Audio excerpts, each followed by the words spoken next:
this is an iHeart podcast. Guaranteed human. Here's something most people don't realize. Great sleep doesn't happen by accident. It starts with what you're sleeping on. That's why I switched to Sheets. Their bedding is made from the same performance fabrics you'd find in elite athletic wear, but designed to help you sleep better. If you run hot at night, these sheets help you stay cool and dry. If you love that cozy, ridiculously soft feel, they've got that too. Comfort that stays consistent from the moment you hop into bed.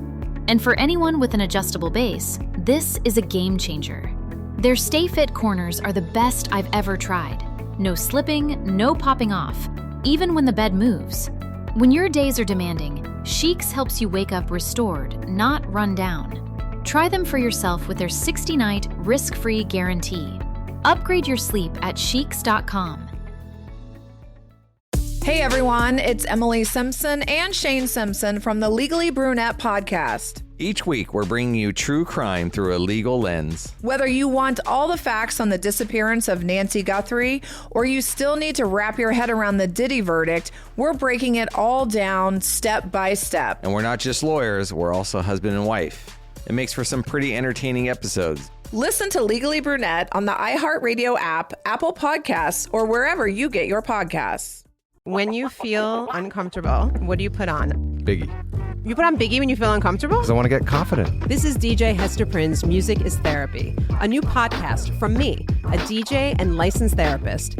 12 months, 12 areas of your life. Money, love, career, confidence. This isn't just a podcast. It's unconventional therapy for your entire year. Listen to DJ Hester Prynne's Music is Therapy on the iHeartRadio app, Apple Podcasts, or wherever you get your podcasts. Talking to your kids about the dangers of vaping can be hard. Getting them to listen to hot gossip is easy. So here's some drama you could share with your kid. Dude, did you hear about Cassie and Jake? No, but did you hear that vaping can cause irreversible lung damage and nicotine affects brain development? Nuh-uh.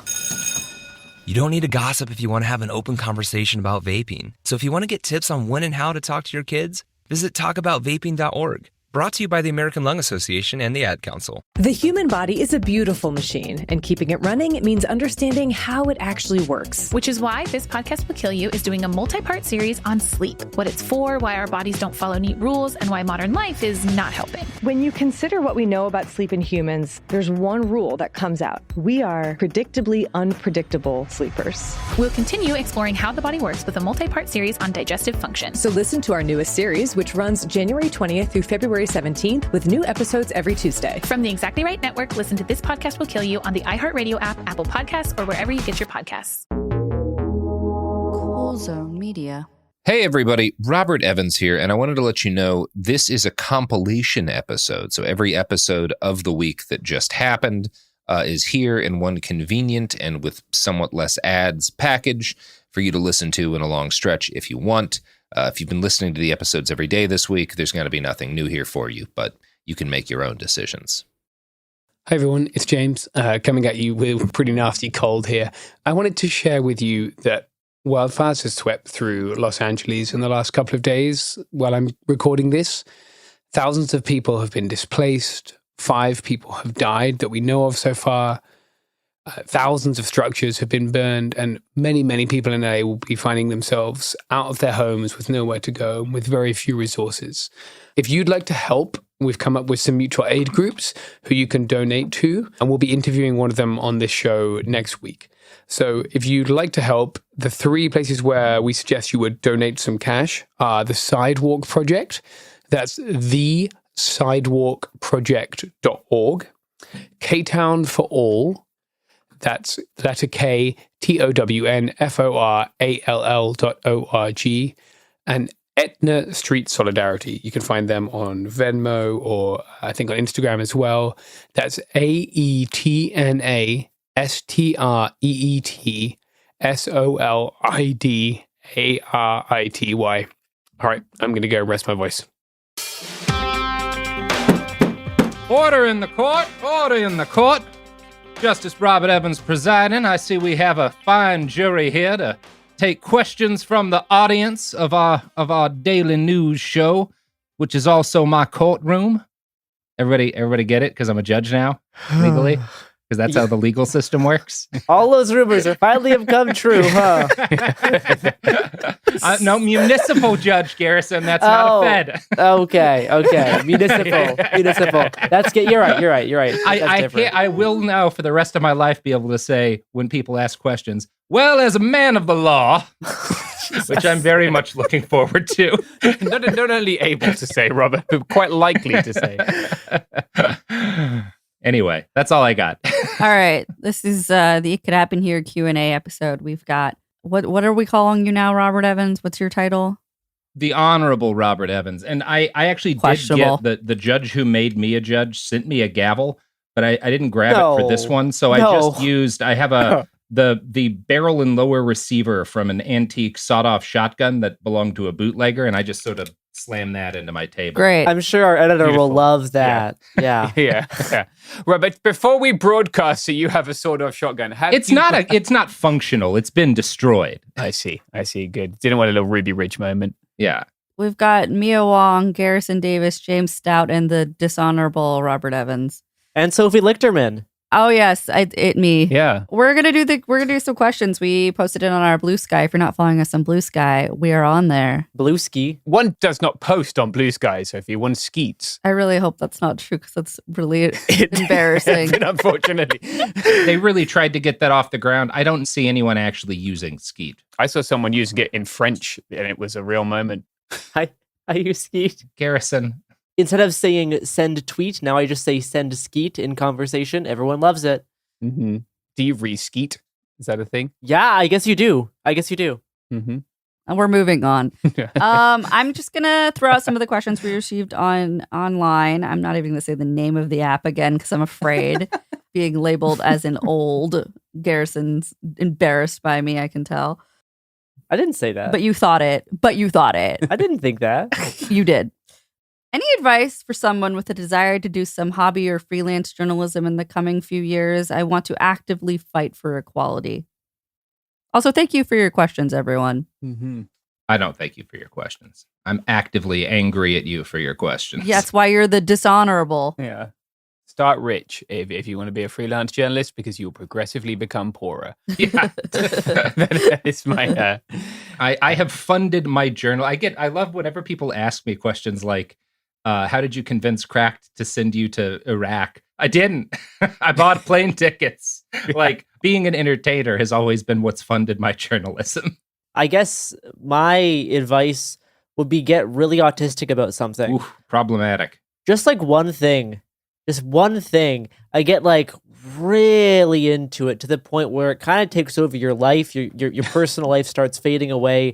It kind of blends into your whole state of existence. And only then will you actually get good at that thing. Yep. That's my advice. And then you just take one thing at a time. And every few years you kind of change the scope of the thing that you're getting really autistic about. But that's kind of how I've rolled, and it's been okay. Yeah, you just finished 36 hours of digging into the life of a school shooter. And I also built the back of my career spending hours and hours digging through the online lives of mass shooters. And you don't have to do that, but you do have to do that thing, which is, something. Exactly what Garrison said. You have to pick a very narrow thing and make it your life. And not just a random thing, but like a thing that you think is important. Yeah. And that other people don't understand how important it is. Mm-hmm. And if you make yourself, there's a fella, his blog is called We Hunted the Mammoth, Dave Futrell, who's been covering what we call the manosphere for like fucking more than a decade before anybody else in journalism was taking it seriously. Yep. You got to do that kind of thing. If you do that kind of thing, you build a name for yourself, and that can allow you, when the thing that you're obsessed on becomes a big story, being first to have something meaningful to say about it can provide you eventually with the opportunity to cover other things. Yeah, I think that's good advice. I would say if you want to get started freelancing, it's a good idea to join the IWW Freelance Journalists Union. You can learn a lot from people who are freelancing there. You can learn who not to pitch, which editors are toxic as fuck, which is a surprisingly large amount. Yeah. You can learn which email to send your pitches to and how to pitch if you're not familiar with how to pitch. I also teach sometimes journalism workshops at a community college. So if you have a community college near you, you might be able to get some either free or very cheap sort of advice and the real like nuts and bolts of journalism, like sending pitches and stuff like that. Cool. What is the consensus on what the next Trump administration will do on the first day or first week? All of us just look like we're in pain. Ugh. Fuck knows. Like, it's chaos. Bad. Yeah. I'm not foreseeing good things. There'll be a lot of executive orders that are, probably bad. Things that aren't great. Yeah, I think that he's going to try to do as much of what he's promised to do in terms of not in terms of everything he's promised, but in terms of going after immigrants. Yeah. He's going to do as much of what he's promised to do as he possibly can. Now, that doesn't mean he's going to actually deport millions of people. There are like some just practical limitations based on the capacity of the institutions he'll be using to do this. And he could there's a very good chance things will get bogged down and whatnot, but like he will try. Yeah. That's my take. Yeah, I think the other thing that's going to happen pretty quickly is I think he's going to start moving on tariffs very fast. Yeah. If you're planning to buy a computer, go ahead and grab that fucker now, if you can. If you're getting anything from overseas, you should get it in the few weeks that you still can. Yeah, if it has a battery, it ain't made here. I had my annual physical today because otherwise our insurance screws us over. Mm-hmm. And my doctor was like, you should try to get as many prescriptions filled before the end of the year before things come up, just in case. There you go. Mm-hmm. And, that's not terrible advice. Yeah. I think in terms of executive orders, he will try and further restrict access to asylum, try and further change. There are things he can do by executive order with ICE and CBP in terms of how they operate that he will try and do. It's not impossible that they will try and, again, immediately mobilize public health law against migrants like he did in 2020, right? Yeah. Those things could all be done without congressional support. We made a whole podcast about this, but Stephen Miller has suggested that they might do some of those things. So, yeah, not impossible. Probably won't be a great day. Somebody's getting fired the first week. That's for sure. Yeah. Probably first day. Yeah, I mean, I've seen the fact that the FBI director is stepping down pushed as like an act of resistance because it means that Trump now has to actually go through like Congress to get it done. I don't know how much I buy that, how much I think that I think a lot of what I'm seeing right now from establishment people, and maybe this isn't true of Ray, because I did find some of the arguments there compelling, but a lot of what I've seen from establishment people in politics is they're scared and just really trying not to make waves. Yeah.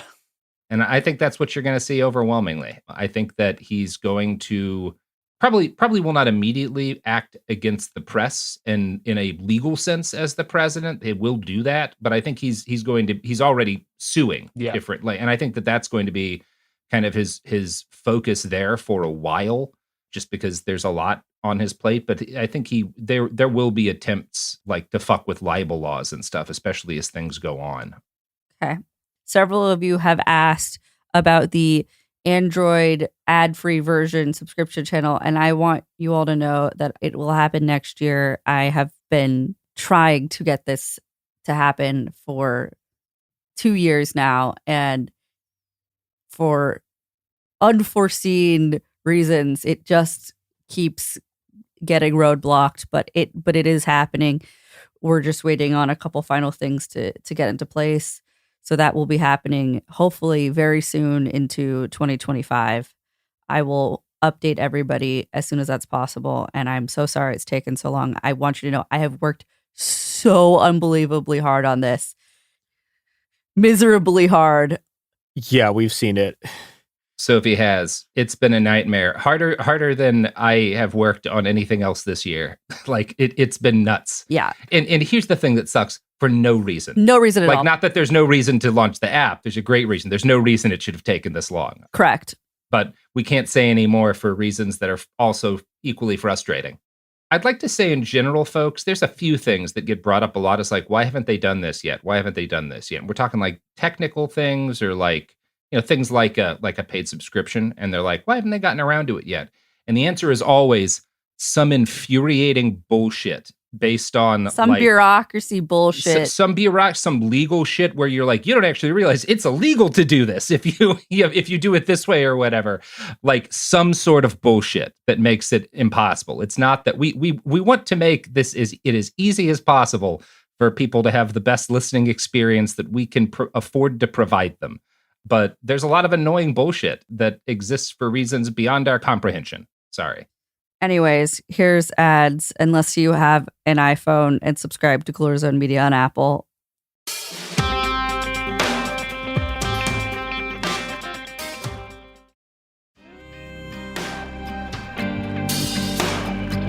All right, we're back. How do you each motivate yourself to write or do your jobs? I get asked that question all the time, but I'll let each of you tackle it. While this is a communally hosted show, I feel like each of you do very different things.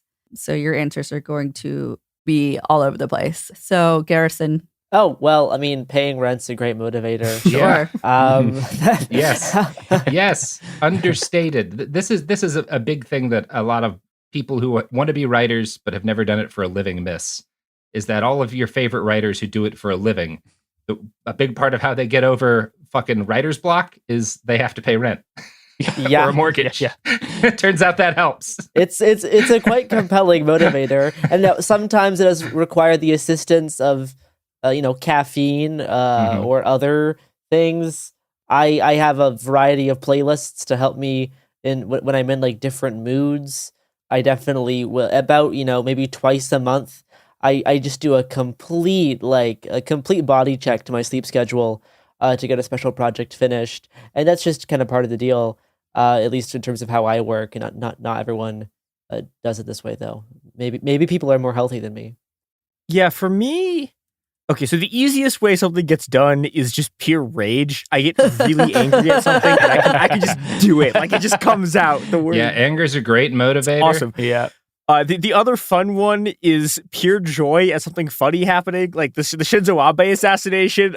Easiest writing I've ever done in my life. Sometimes it just flows. Yeah. Other times it's just like there's a deadline and everyone is counting on me and I have to get it out, and I've gotten to the right level of sleep deprivation where I can just do it. That's right. Yeah. But I also think, there's obviously like health insurance, which is sort of a joke given our health insurance, but yeah. And then the last thing, and this is the sort of the serious one, is that like this, I do some organizing stuff too, but like this is the thing that I have to do that can materially affect the world, which is a very, very weird thing to say about a podcast, but I've seen it happen, right? I've seen all of you go and do things that wouldn't have happened. And it's a weird situation, right? Because like my motivation for doing this stuff is the chance that you will make the world better. But I've seen it happen, and I have to continue to believe that the thing that I've been doing for all these years, this project of building a very large hammer and deploying it against our enemies, can work and will work. And that is, that's how I get out of bed every morning. Is we're building the hammer and we're swinging it. Yeah. That's a great way to put it. Very Large Hammer would be a banging name for a podcast. I agree. Yeah. I agree. Yeah, there's a great speech in the comic series Transmetropolitan about how journalism is a gun that you wire up to your eyes and your ears and several other organs in order to shoot at the world. And that's, I think, a good way to keep yourself doing it when it feels like you're just shouting into a void. Yeah. I really like the process of writing. I like telling stories. Like, that makes me happy. And I feel so lucky I can do it for my job. I don't particularly like receiving trauma, which I also do for a job. But really? It can be. Sometimes I can't sleep. So many people trusted me with their stories, especially this year, that they didn't have to. And sometimes a great personal risk. And it's a massive privilege that they trusted me with those stories. And I think I owe it to them to do my best to tell those stories as well as I can. Yeah. And like, as Mia said, it has materially changed the world. Like, the amount of people who listened to our podcast and came to the border to help last year when we really desperately needed help. people who just like on Sunday night gave their money, which I know like none of us have enough money right now to help people who are displaced in Rojava. Like all that stuff really makes it feel like if you tell a good enough story, people will care. That's always what I felt. Like if you could just get people to see it, if people could be there, they would care. And if they care enough, they'll do something. And I've seen that be true with people who listen to the show, and that really makes me happy. So I want to keep doing that. Yeah, for me, it's a two-part answer. The first part is that I genuinely give a shit about everything that we put out. And what we do is not really, while it is a job, it matters so much. And the second part is if I don't do my job, the amount of people's lives that impacts is a lot of fucking people. Yeah. And I give a shit about each and every one of them. So I'm going to keep doing my job so that everybody else can keep doing their job. And maybe we make a difference in this world, this fucked up, crumbly world. Robert, did you have anything to add? You were speaking and then I talked. Did I already not give an answer? You gave an answer. That's why. But you were starting to speak. Oh, yeah. I do it for the fame, baby. Great. Next. What episode or episodes were your favorite this year to make or otherwise? Yeah. My favorite this year were definitely James's series from the Darien Gap.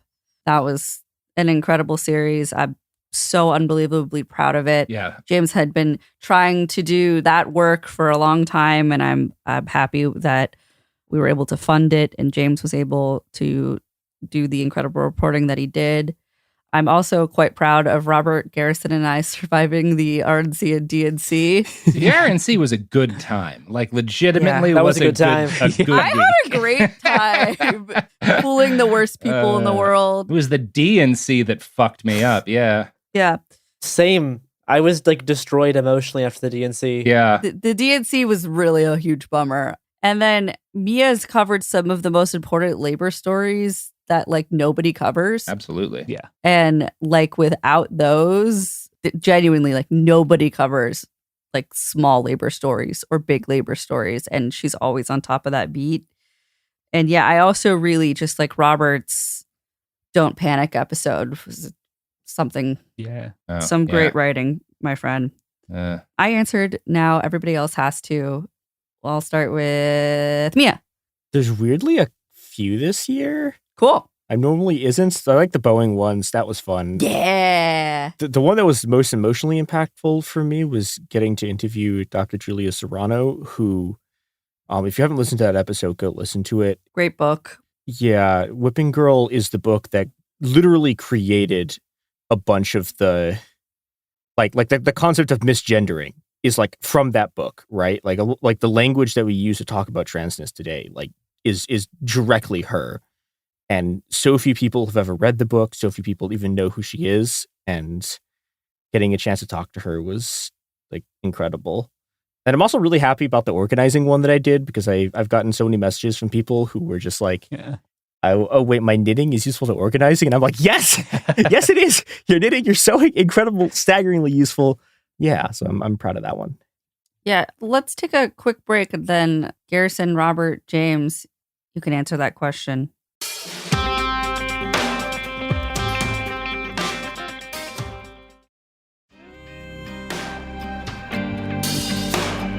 And we're back. James, how about you?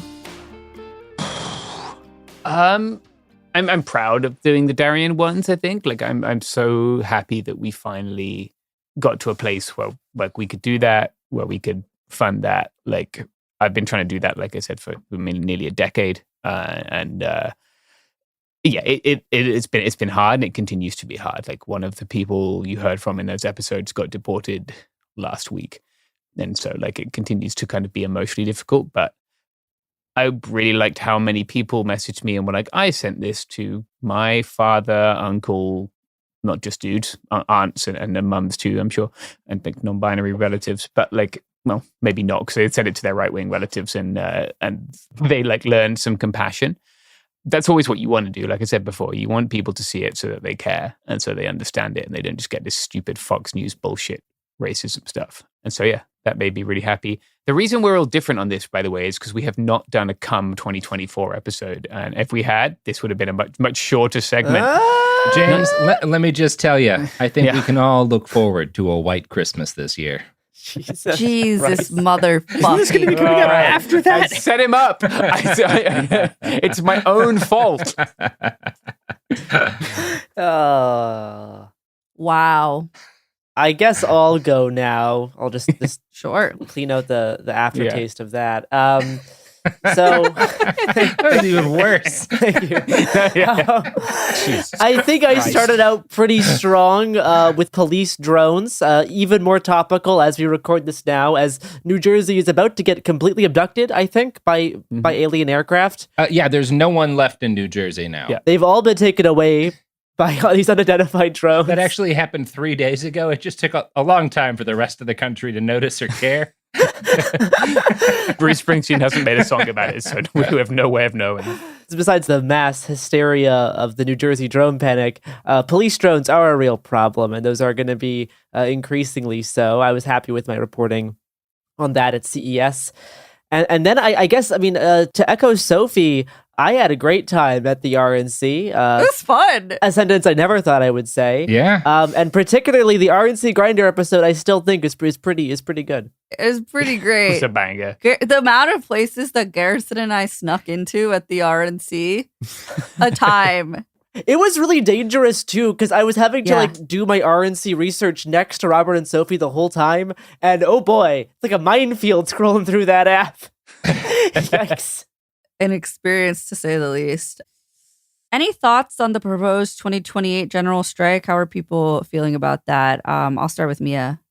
Yeah, I mean, it's a pretty good idea. Like, there's definitely sort of, and I'm immediately going into this naysaying a little bit. There's definitely problems with it. It's going to be extremely hard to execute because we just don't have a modern history of doing that in the US, and even some of the successful ones in the last decade that people have pulled off haven't been that effective.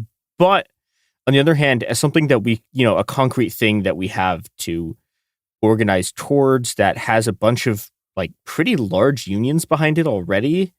I did an episode about that a few weeks ago. I don't know, a couple months ago. I don't remember when I did this episode. I'm sorry, I can't remember anything we've ever done. But I think it's a good opportunity to connect a whole bunch of different kinds of organizing together, both in terms of sort of labor and in terms of the support work you need for that. So, yeah, cautiously optimistic. Anyone else have anything they want to add?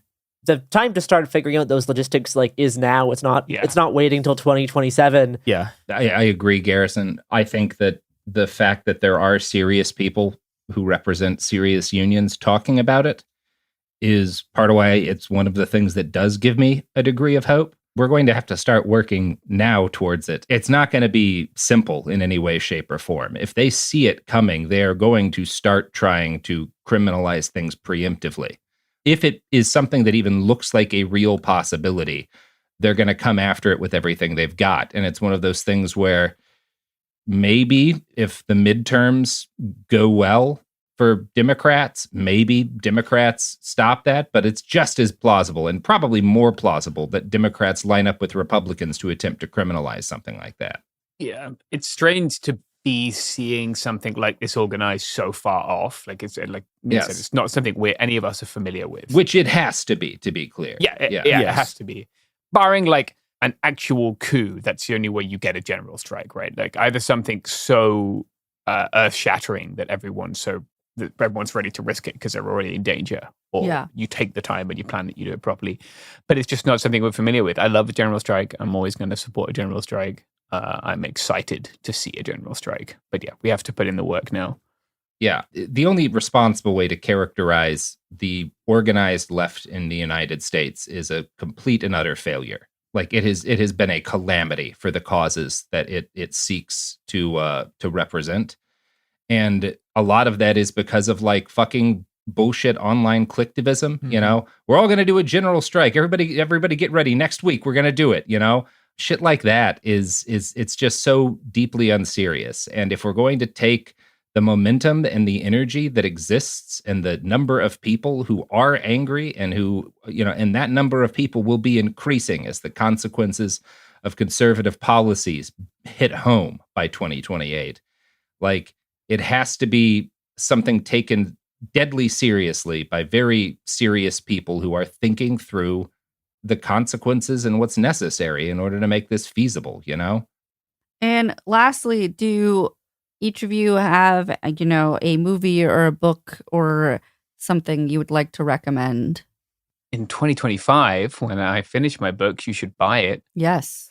But read General Strike. I've been reading a book called Presente, which is in English, but it's about how San Francisco dock workers blocked a shipment of weapons to El Salvador. Mm-hmm.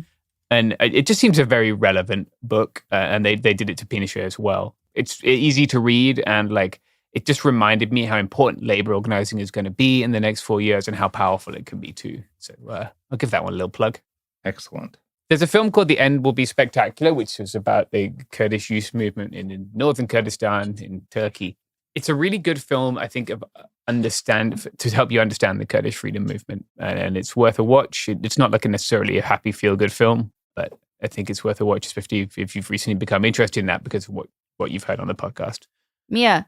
Yeah, I have a couple. So I'm trans fiction pilled right now. Mm-hmm. We're giving you fiction from trans authors. Would you say you're transfixed? Wow.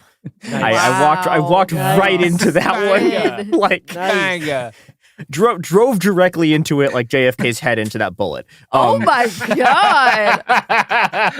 Wow, we spent a lot of time with each other. Yeah. Yeah, the first one I wanted to talk about is The Gunrunner and Her Hound by Maria Ying, which is the pen name of a couple of authors.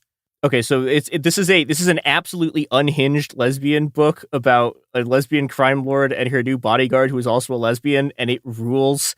There's a whole sort of post-apocalypse US thing going on, but they're still in civilized Hong Kong. It's awesome. It's great. You need more unhinged lesbians in your life. Go read this.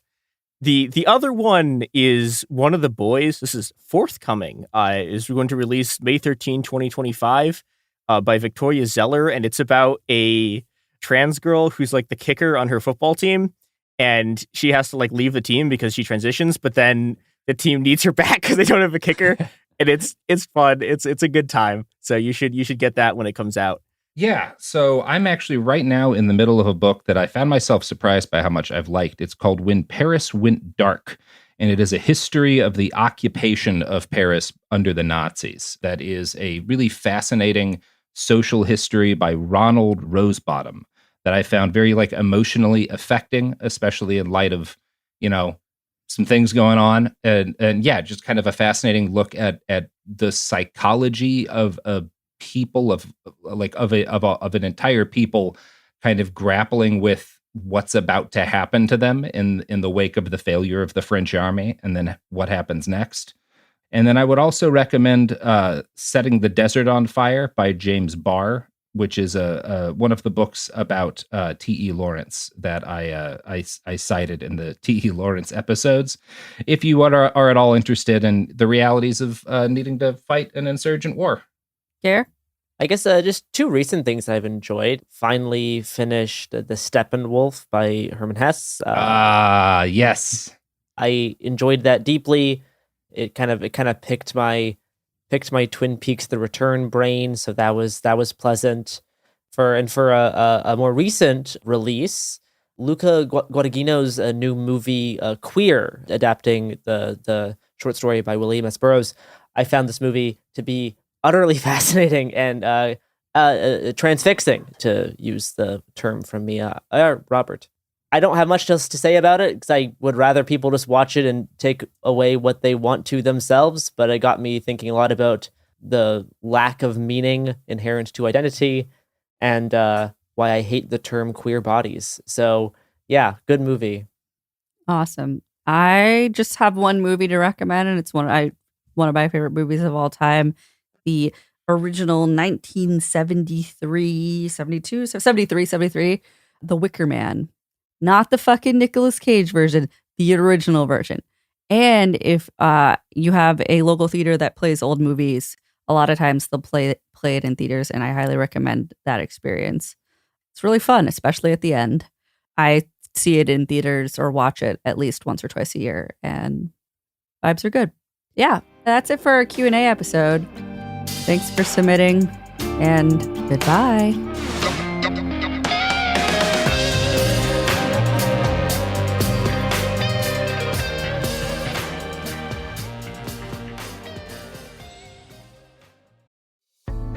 Here's something most people don't realize. Great sleep doesn't happen by accident. It starts with what you're sleeping on. That's why I switched to Sheets. Their bedding is made from the same performance fabrics you'd find in elite athletic wear, but designed to help you sleep better. If you run hot at night, these sheets help you stay cool and dry. If you love that cozy, ridiculously soft feel, they've got that too. Comfort that stays consistent from the moment you hop into bed.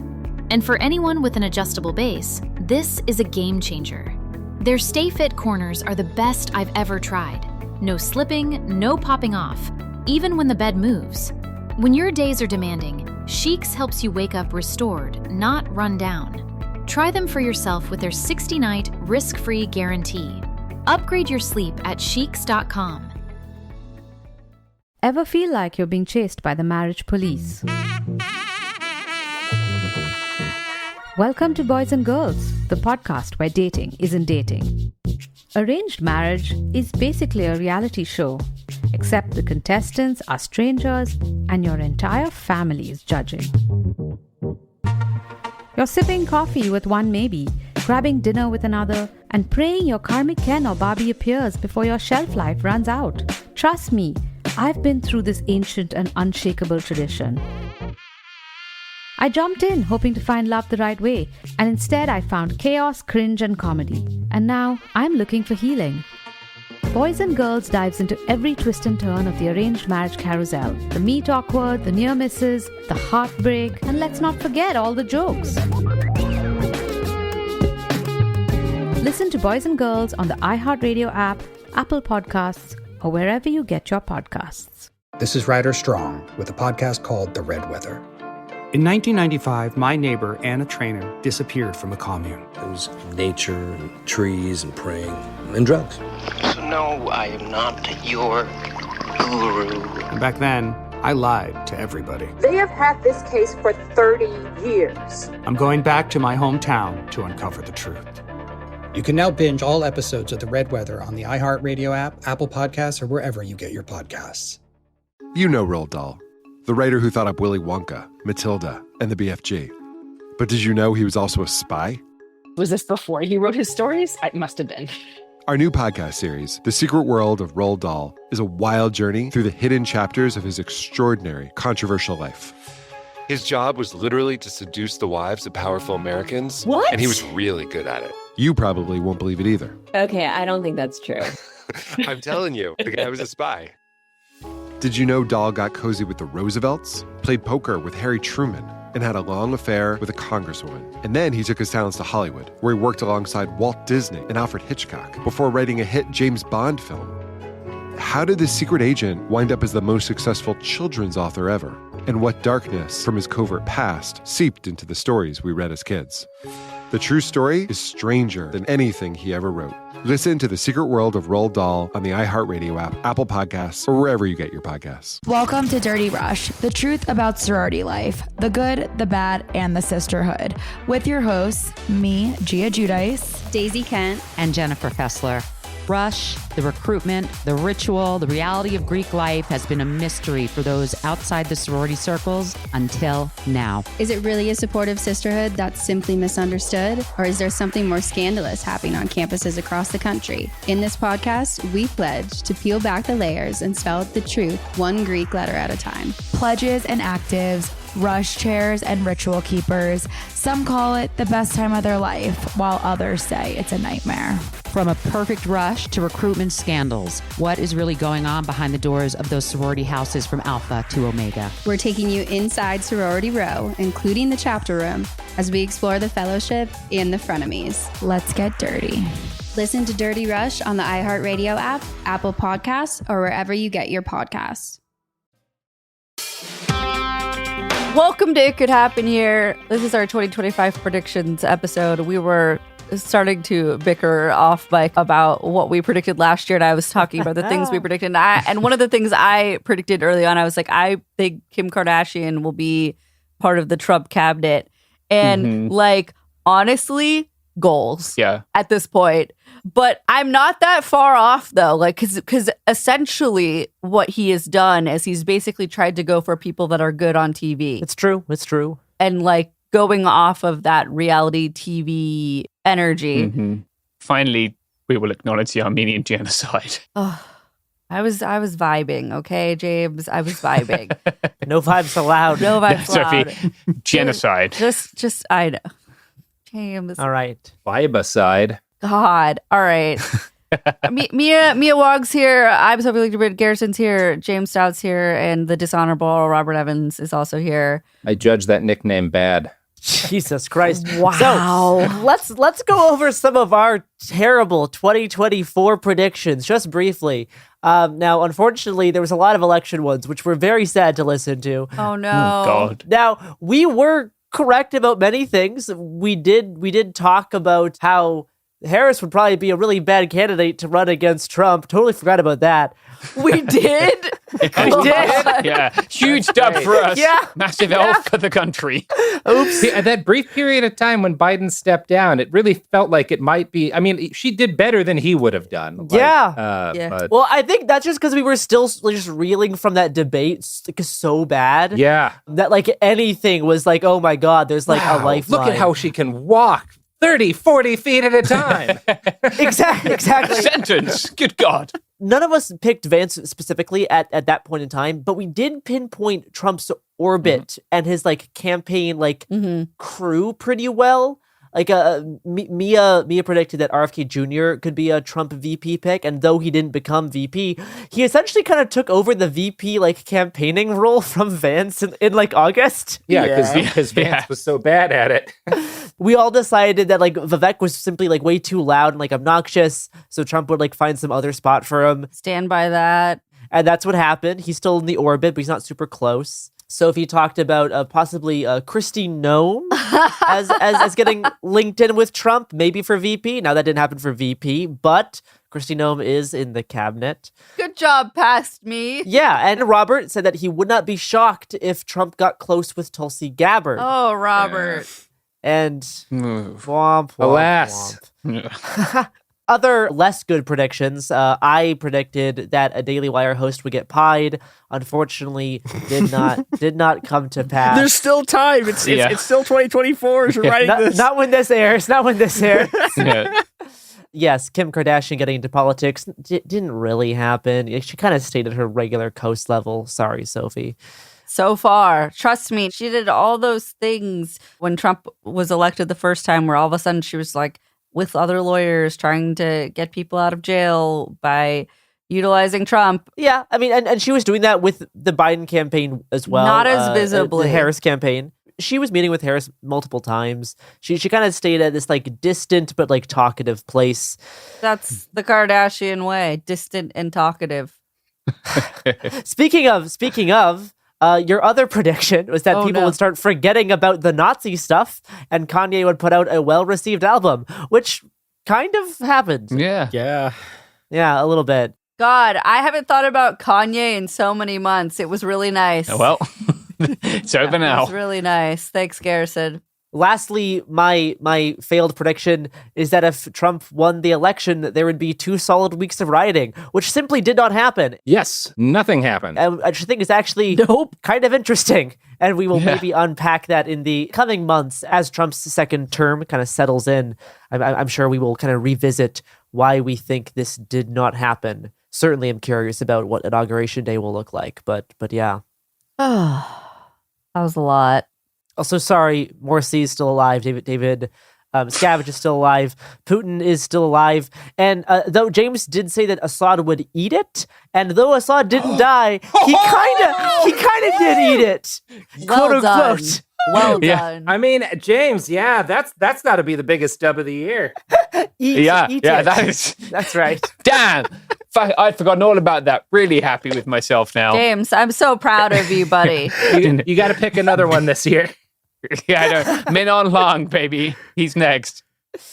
Let's start with some kind of dictator predictions. What do we think will happen to like a dictator in 2025? Which dictator's going to die, do we think, or just general dictator predictions? Dictator predictions. It can be. Maybe we get a new one. Maybe we get a new fancy one. Yeah, well, I don't know. Yeah, something's happening in January. I have two. Well, one of them, I mean, it's kind of a hack one, but I don't think the junta of Myanmar makes that a 2025. Yeah, I think not in the version it is today. Yeah, that's the hack one.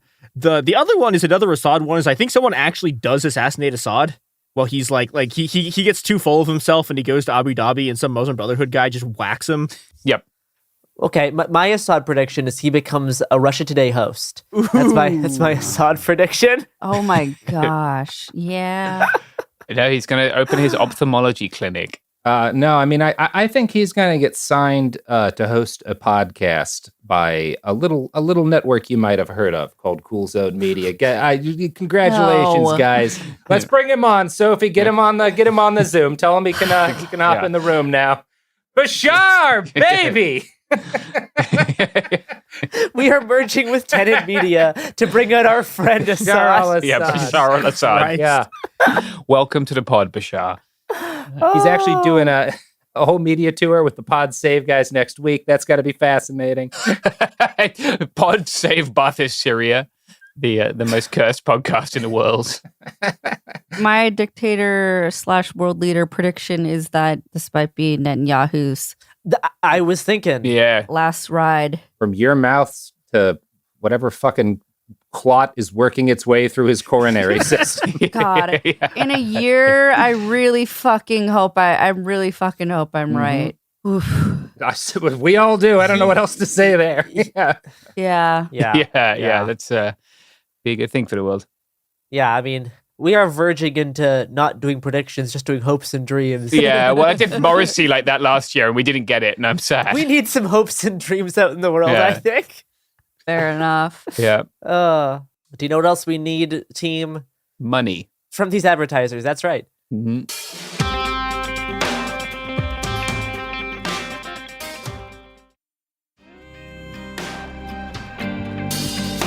And we are back. All right, Garrison, what's next? So usually in the middle of these prediction episodes, I like doing our third annual death segment.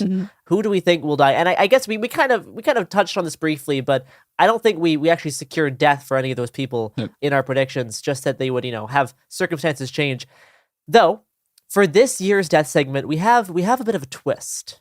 So it turns out about 2 years ago, on Spotify Wrapped Day, we all woke up to the news that both Angela Badalamenti was embarrassingly my number one Spotify artist that year, but also that Henry Kissinger died. Honey.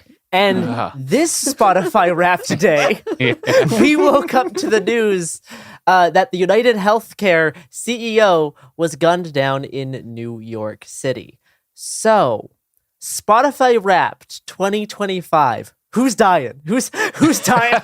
On Spotify Wrapped Day.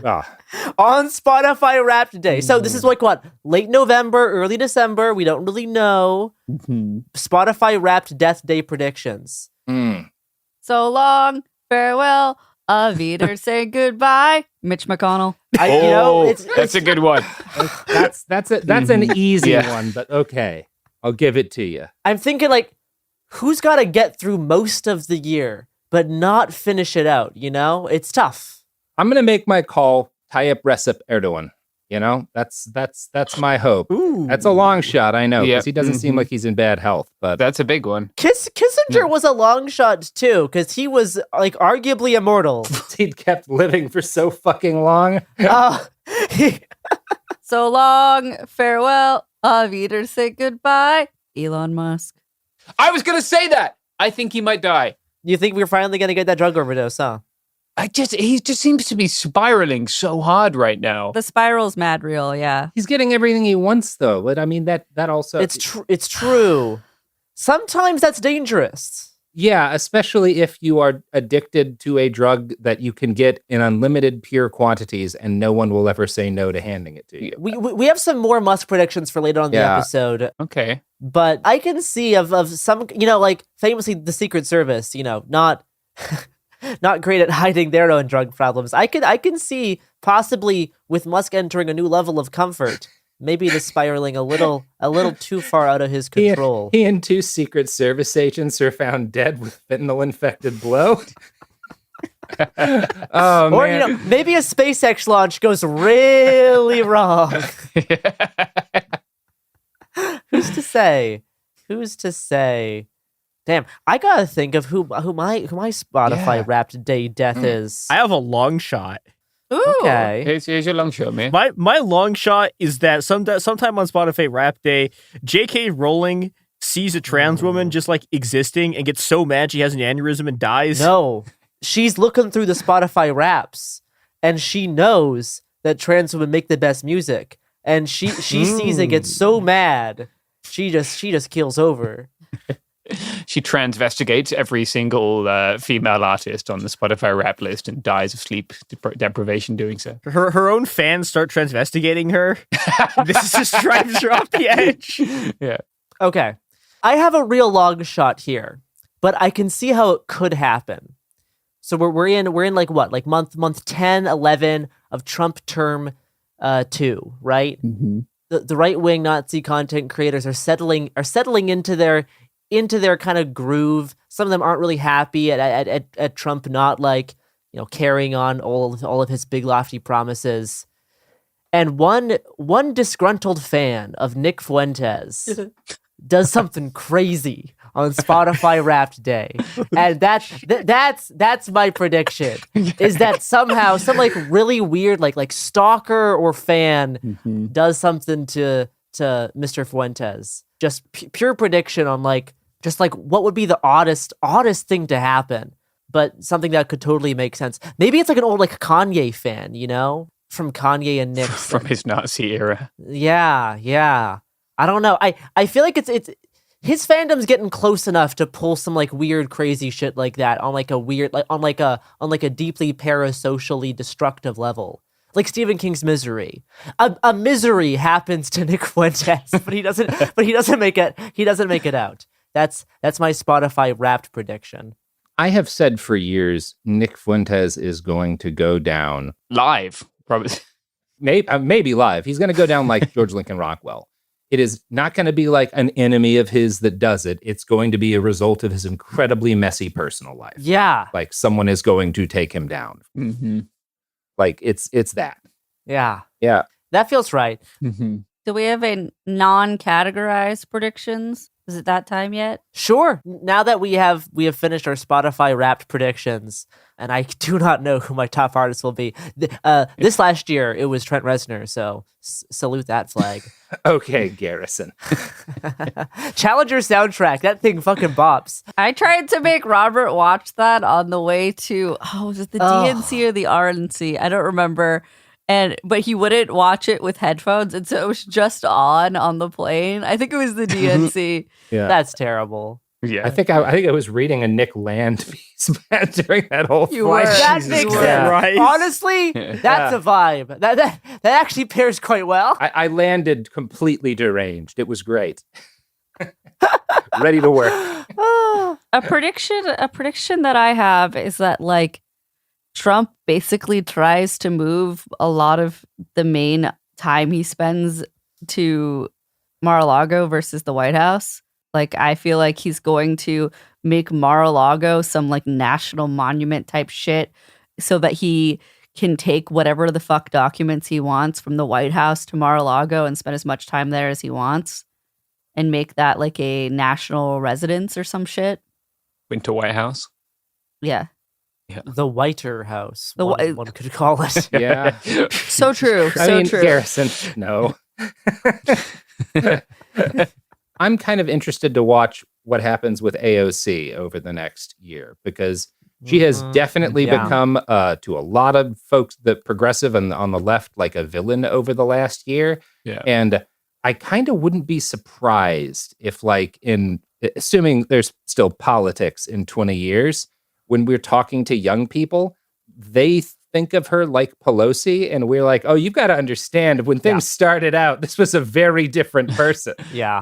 Yeah. Now, I'm not saying that's a fair way to characterize her now or where she'll go. I'm just saying, like, I wouldn't be shocked if that's the way a lot of folks are looking at it in fucking a few years. Because I'm hearing a lot of that now. Yeah. People are very angry at her over largely Gaza, but yeah, also the fact that she and Bernie both tried to back Biden kind of late in his senescence. Yeah. Okay, my big one for the year is this is the year the economy finally collapses. Like, this is the year we find out that no company has made any fucking money in a decade. It's all been being pumped up by like a deranged combination of interest rate bullshit, a bunch of fucking money from like overnight repo purchases, keeping the banks propped up. I don't know if it's going to be the trade war that fucking blows it up, although I think that will instantly detonate everything. I don't know. Maybe it's the Chinese housing bubble. Maybe the tech bubble finally collapses. Maybe all three of them hit at the same time. This is the year it fucking goes. I've never actually put my name down on this on the show on any other fucking year. This is the year. The zombie economy will fall over dead. The necromancy cannot hold. I guess my prediction is that the economy is going to be basically identical to the Biden economy, in that we're going to get like fucked up inflation, and people are going to be very angry, and the number will continue to go up on the stock market because that's kind of what it's designed to do. That's my theory. And the housing market will still be trash. Yeah, and we will never afford homes. And the housing's just going to get more expensive. It will be interesting to see Trump's all of his backers and his whole media. Like, one thing that will be easier for the left is really hitting conservatives on inflation as it gets horrible again, or continues to suck. Because that's, at this point, just a factor of the economy working as intended. Yeah. That they all have to pretend isn't. Yeah. Before we go to a break, I just want to say the price of eggs will go up. We need to get chickens now. Oh, yeah. This bird flu thing is not going to help with eggs. Oh, boy. Oh, boy.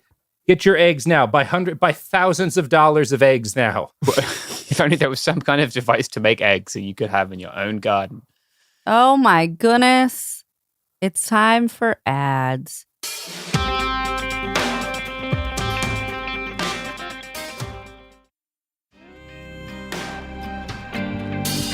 I guess to piggyback off of Robert and Mia's predictions there in the economy, my prediction is that once I finally launch Cool Zone Coin this year, I'm going to make it big. Oh my God. The economy is going to go down. I am going to be going up. Everyone's going to start buying Cool Zone Coin because the US dollar becomes worthless. Bitcoin's going to crash too. It's fake. But Cool Zone Coin has real fungible value. Well, yeah, the thing about Cool Zone Coin that makes it different from all of the other crypto coins is that it is really based on a fundamentally limited and valuable resource, which is movies from the 90s that I showed Garrison and they actually liked. So, there's only so many Cool Zone coins that can ever be in circulation. We're lucky I was in Portland this Christmas because we really stocked up a few more of those 90s classics to bump up the price of Cool Zone Coin going into 2025. That's right, everybody. Wow. Sell your house, buy Cool Zone Coin. Do it. Have you seen Hook, Garrison? I have seen Hook. Okay, I like Hook. Oh, of course. Good, yeah. A classic. Have you seen Wicker Man 1973? I actually haven't. I've been waiting to catch it in the theater. We will make this happen at some point. It's necessary. I would love to. I bet one thing, I think it's fairly predictable border stuff. They will stunt on another caravan of migrants. And I think it's pretty easy for them to kind of organize that and make that happen. And it will be a way for Trump to flex his border fascism. Yeah. Much like he did in 2018. Maybe they'll wait till the midterms again. There's always a fun border disaster for the midterms. Could I just do one that might not be a prediction, but like a Sophie Hope? Sure. Mm-hmm. Yeah, get it. Something has to happen to those Paul brothers. Oh, Sophie. Oh, yeah, that's possible. Yeah. My prediction for the Paul brothers is that one of them dies within the next 5 years and one of them lives to be 107. That tracks. Sure, yeah. They decide to take on Bob Dylan in a boxing match, and only one of them survives. I think Bob Dylan will live through this next year. But I've just found Bob Dylan's tweets the purest things you've ever seen. He just tweets about what he's doing. What a hero. Netflix paying Jake Paul to billions of dollars to fight 900-year-old Mike Tyson, and then Jake Paul coming in on like a vintage car and spraying his product and it having higher streaming numbers than the Super Bowl. Is that real? Yes. To be fair, that was a rancid Super Bowl. Rancid Super Bowl. This cannot be. And most of us just turned in on the off chance that Jake Paul would die. Yes, that is true. That is true. The hope. Or at least get bitten. Like, yeah, all of us were hoping that Mike Tyson was not in fact 60 years old, but he is 60 years old. So, something. God. Yeah. Something's got to give. Oh, and there won't be a left-wing Joe Rogan. Thank you so much. Oh, I don't know, Sophie. I think I can. As soon as we launch Cool Zone Coin, I think we can really. Oh my God. There'll be somebody trying to be. Oh, Sophie, there already are. By the way, it's time for me to do our new ad plug. You've heard of how good elk meat is for you, and you've heard of how liver is a superfood. Well, now try new elk liver steaks. It's just ground up liver shoved inside a steak. I send it through the mail, through FedEx, 5-day delivery. It is not refrigerated in any way. No refrigeration. It's better at room temp. Better at room temp. Gotta get the healthy bacteria. And it gives you mystical powers.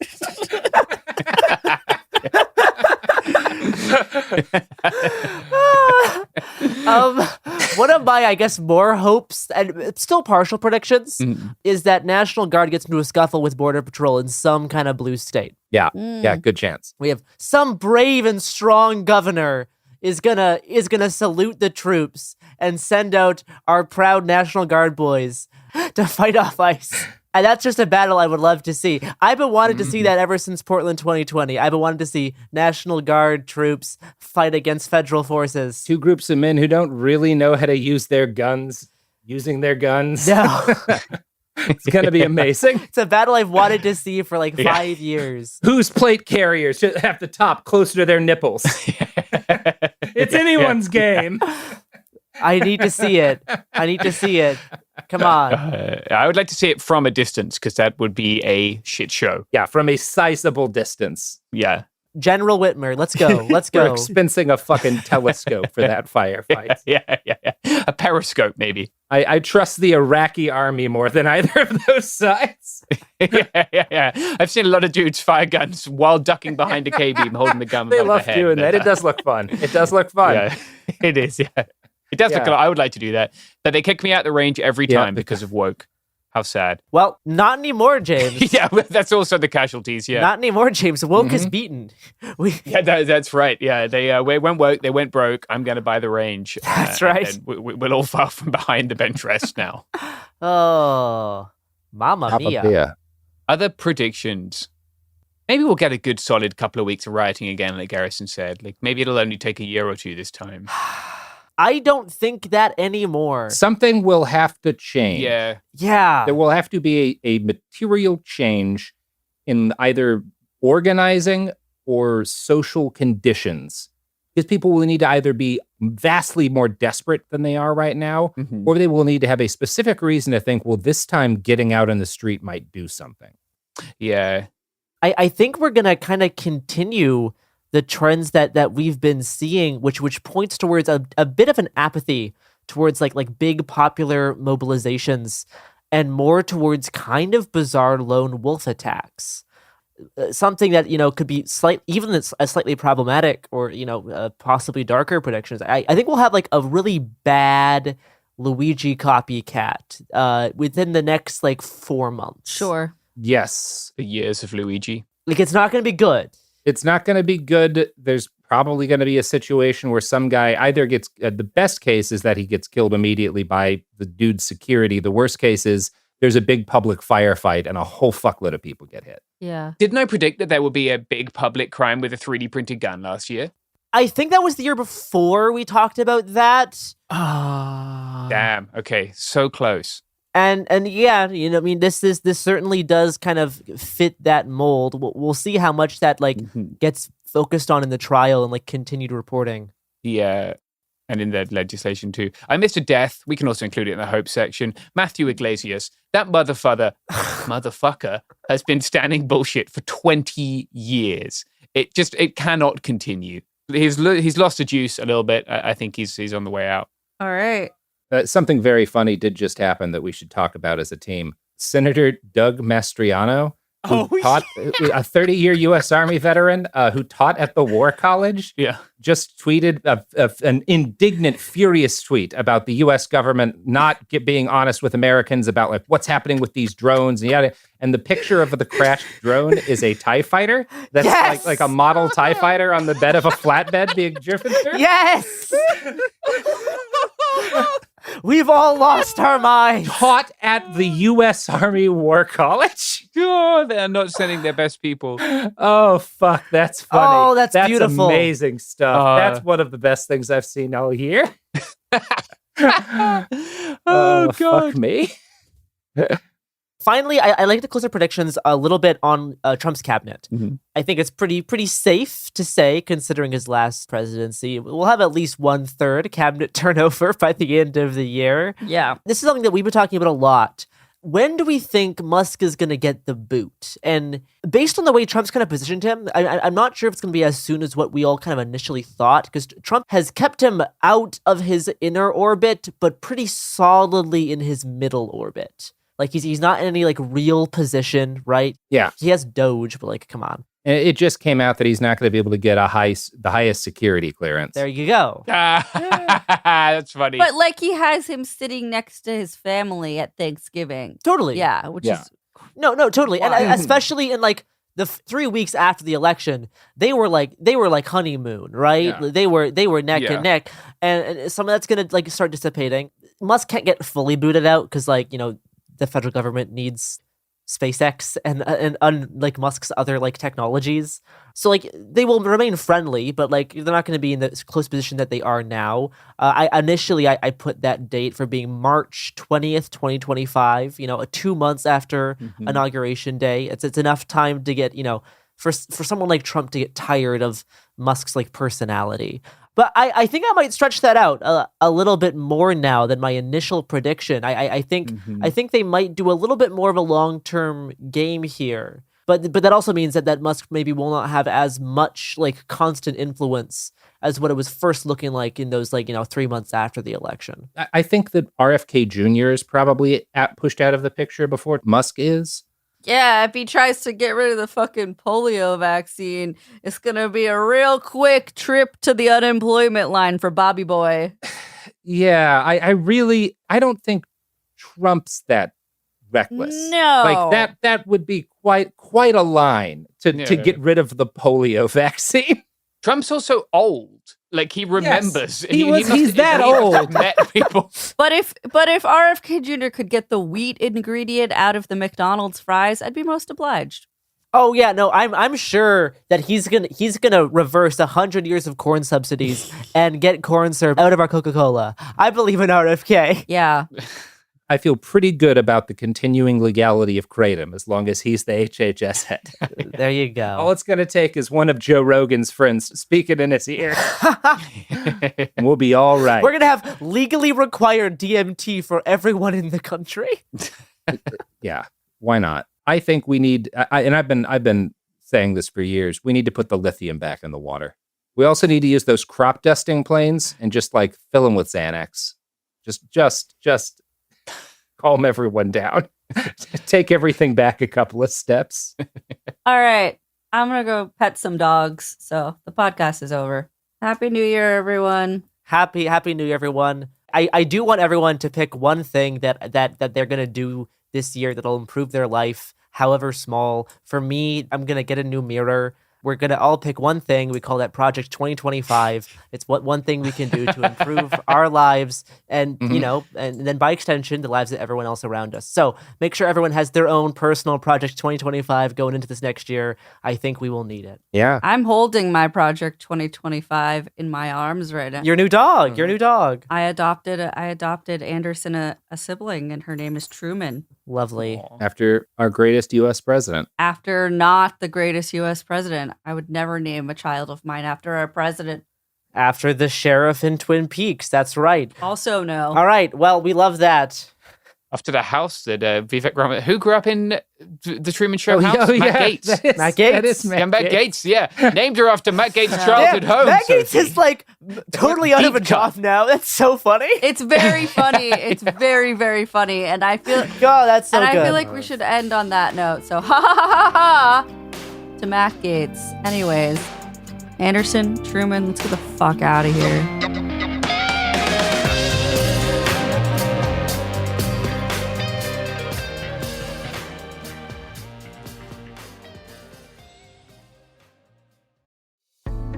Here's something most people don't realize. Great sleep doesn't happen by accident. It starts with what you're sleeping on. That's why I switched to Sheets. Their bedding is made from the same performance fabrics you'd find in elite athletic wear, but designed to help you sleep better. If you run hot at night, these sheets help you stay cool and dry. If you love that cozy, ridiculously soft feel, they've got that too. Comfort that stays consistent from the moment you hop into bed.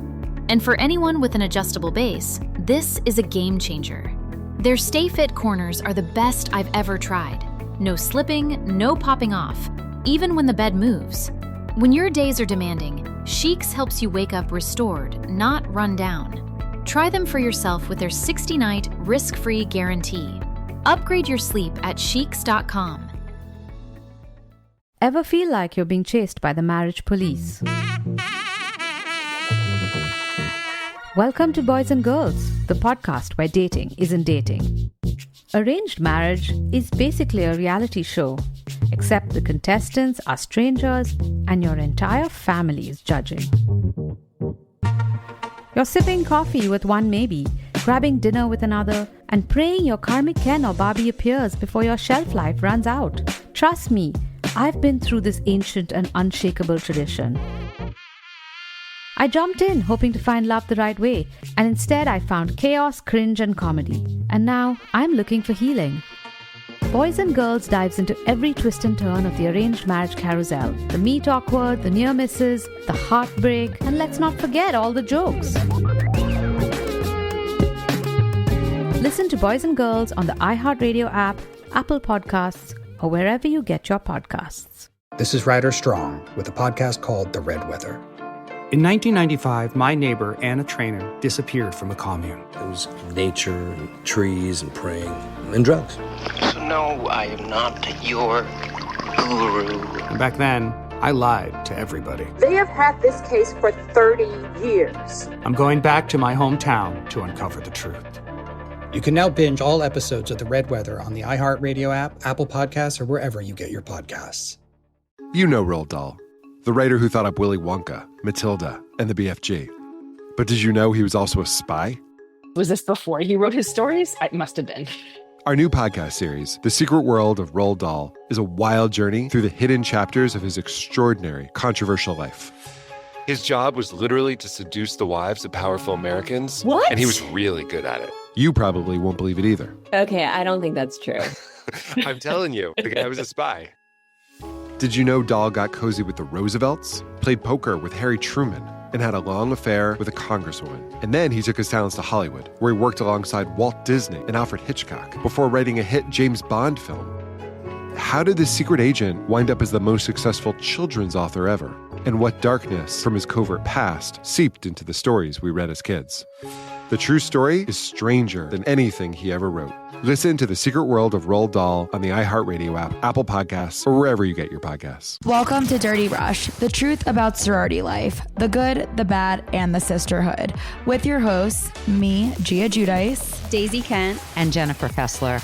Rush, the recruitment, the ritual, the reality of Greek life has been a mystery for those outside the sorority circles until now. Is it really a supportive sisterhood that's simply misunderstood? Or is there something more scandalous happening on campuses across the country? In this podcast, we pledge to peel back the layers and spell out the truth one Greek letter at a time. Pledges and actives, rush chairs and ritual keepers. Some call it the best time of their life, while others say it's a nightmare. From a perfect rush to recruitment scandals, what is really going on behind the doors of those sorority houses from Alpha to Omega? We're taking you inside Sorority Row, including the chapter room, as we explore the fellowship and the frenemies. Let's get dirty.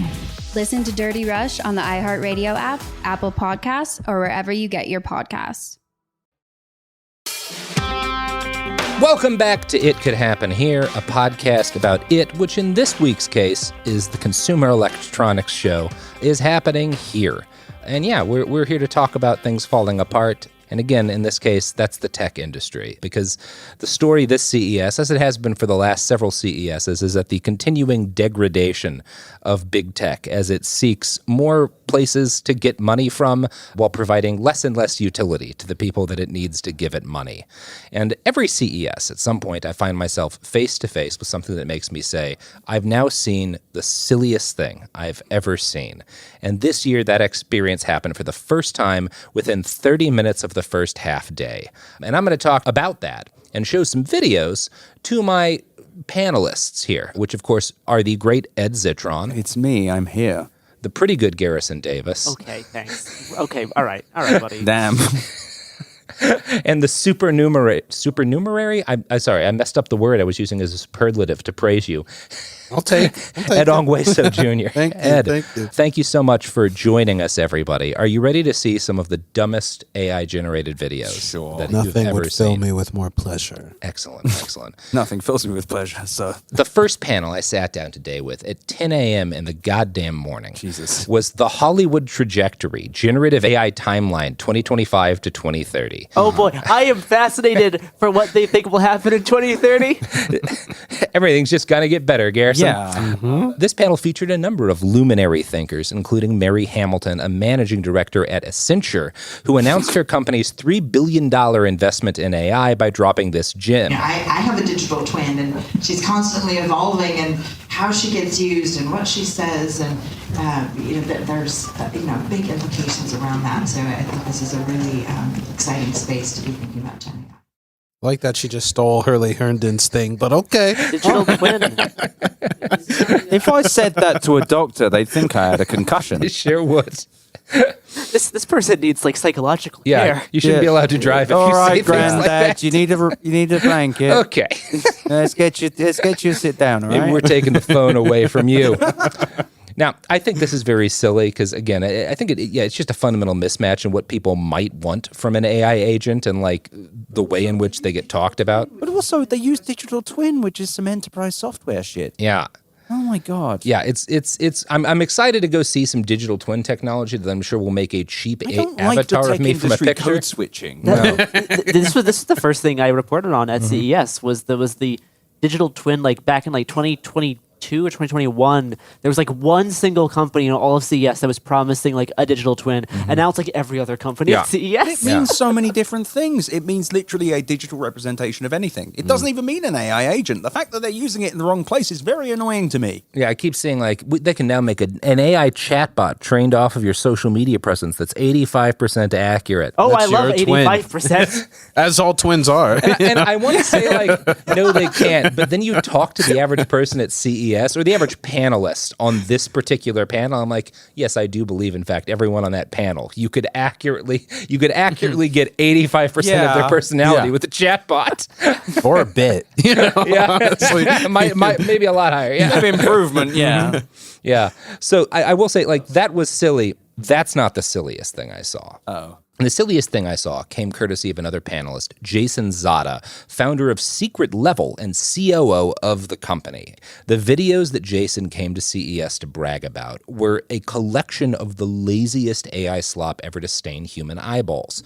His most recent big success that you could just see radiating off of him, how proud he was of this, was Coca-Cola's annual Christmas ad, which last year was produced for the first time entirely with AI. And I'm just gonna, if you haven't seen this, who here's seen Coca-Cola's AI? I've seen ad? it. I've seen it. I guess, yeah. No, I've seen pictures. I think I may have watched it one time. Just some frame. Okay, well let's I've take watched a little it watch. a few times to hate it the amount it deserves. We're gonna play. There's 3 different versions of this. So Why? We're just gonna. Well, play I mean, one. that's what it spat out. Yeah. Oh my god! If there's 3 different versions, that's just they saved the pro. Oh, fucking hell. Everyone is the same length of shot.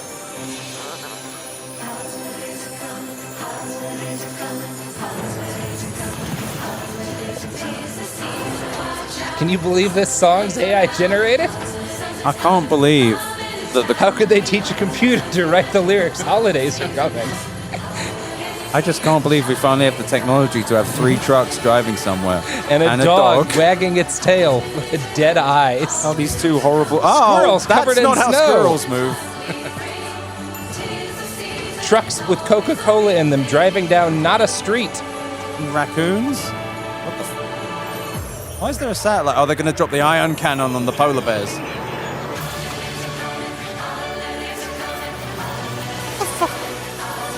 It's all clearly AI. It's all glowing, like these city shots of like snow-colored villages with that. As we're going to see in later videos, AI loves putting smoke and random fires where there should not be smoke and random fires. That Kris Kringle pack. That's such a bad omen for 4 more years of a Trump presidency. It's a bleak, that bleak we have thing. like even uglier Thomas Kincaid-esque artwork. That's every frame looks like a Thomas Kincaid shittily animated. Yeah, it's like they just generated a Thomas Kincaid like frame and then like badly animated it. And the way that they move is very weird. Like it looks kind of right, but kind of right looks very strange. It does that. All of the scenes, because it's like showing you a bunch of, you see like a polar bear, obviously it's a Coca-Cola Christmas ad. You see like a fucking reindeer, you see squirrels, you see a dog, but it always is like this very AI shot where it just pans across the animal and it's like glowing and kind of glossy and they move a little bit, staring. but not too much. Yeah. Very limited. Like they're not going anywhere with the movement. It's just like they are doing something and that's it. Yeah. You think in 10 years they're still going to have these commercials? No. Because where's the snow going to... There's just the polar bears walking around like... System 1, which tests emotional responses to ads, claims that the initial response to their Christmas ad was overwhelmingly positive. I don't think they're lying about that. I think if you walked up to someone like randomly on the street and showed them this, they'd be like, I think they'd be like, oh yeah, it looks fine. It looks like a Coca-Cola ad, yeah. No one's watching a Coca-Cola ad and being like, yeah! Wow. I've never had one of these before. Yeah, Like, yeah. It's never a new experience. Not yet. We need an ad man. We need an ad man on the job. for the Coke holdouts. We need an AI Don Draper. Yeah. Whoa, do not give them ideas. We got What if a company lost $5 billion a Yeah, year? it's just an ad that doesn't work. Instead of going to the movies like Don Draper does throughout all of Mad Men, it just doesn't work and respond to any of your queries. Just Don Draper spending hours watching that looping Christmas video. Staring into nothingness. Yeah. So there was like an pretty immediate backlash to this. Like all of the responses, if you like go to any of like where these things live on YouTube, it's just people shitting on them, which he did acknowledge, Jason, by saying the video was very debated. Yes. That classic thing with commercials. We love debating commercials. Many things are very debated these days. A lot of people are saying. And then he showed us next an AI-generated video, The Heist, which was entirely made by a text script that itself was mostly written by ChatGPT. And here's how Jason describes the workflow for what you're about to see. It took thousands of generations to get the final film, but I'm absolutely blown away by the quality, the consistency, and adherence to the original prompt. When I described gritty New York City in the 80s, it delivered in spades, consistently. While this is not perfect, it is hands down the best video generation model out there by a long shot. Additionally, it's important no VFX, no cleanup, no color correction has been added. Everything is straight out of VO2, Google DeepMind. So, what is the model? VO2, Google DeepMind, I think is what he's saying it is. Because I thought that they had another one. Either way, I'm sure what you're about to show me looks like a dog's arsehole. It looks like, New York, exactly like New York at Giuliani, right before he came in. Clean it up. Uh-huh. So this is like the competitor to Sora, I guess. So just the other big video generation. This is brand new. I don't buy for a fucking... And I'm not impressed, but we'll see what you guys think. Okay. I don't want to poison your see this. reactions. I wouldn't... Oh, God. Okay. There is fire in this That's street. the last time you're going to see the sack full of money.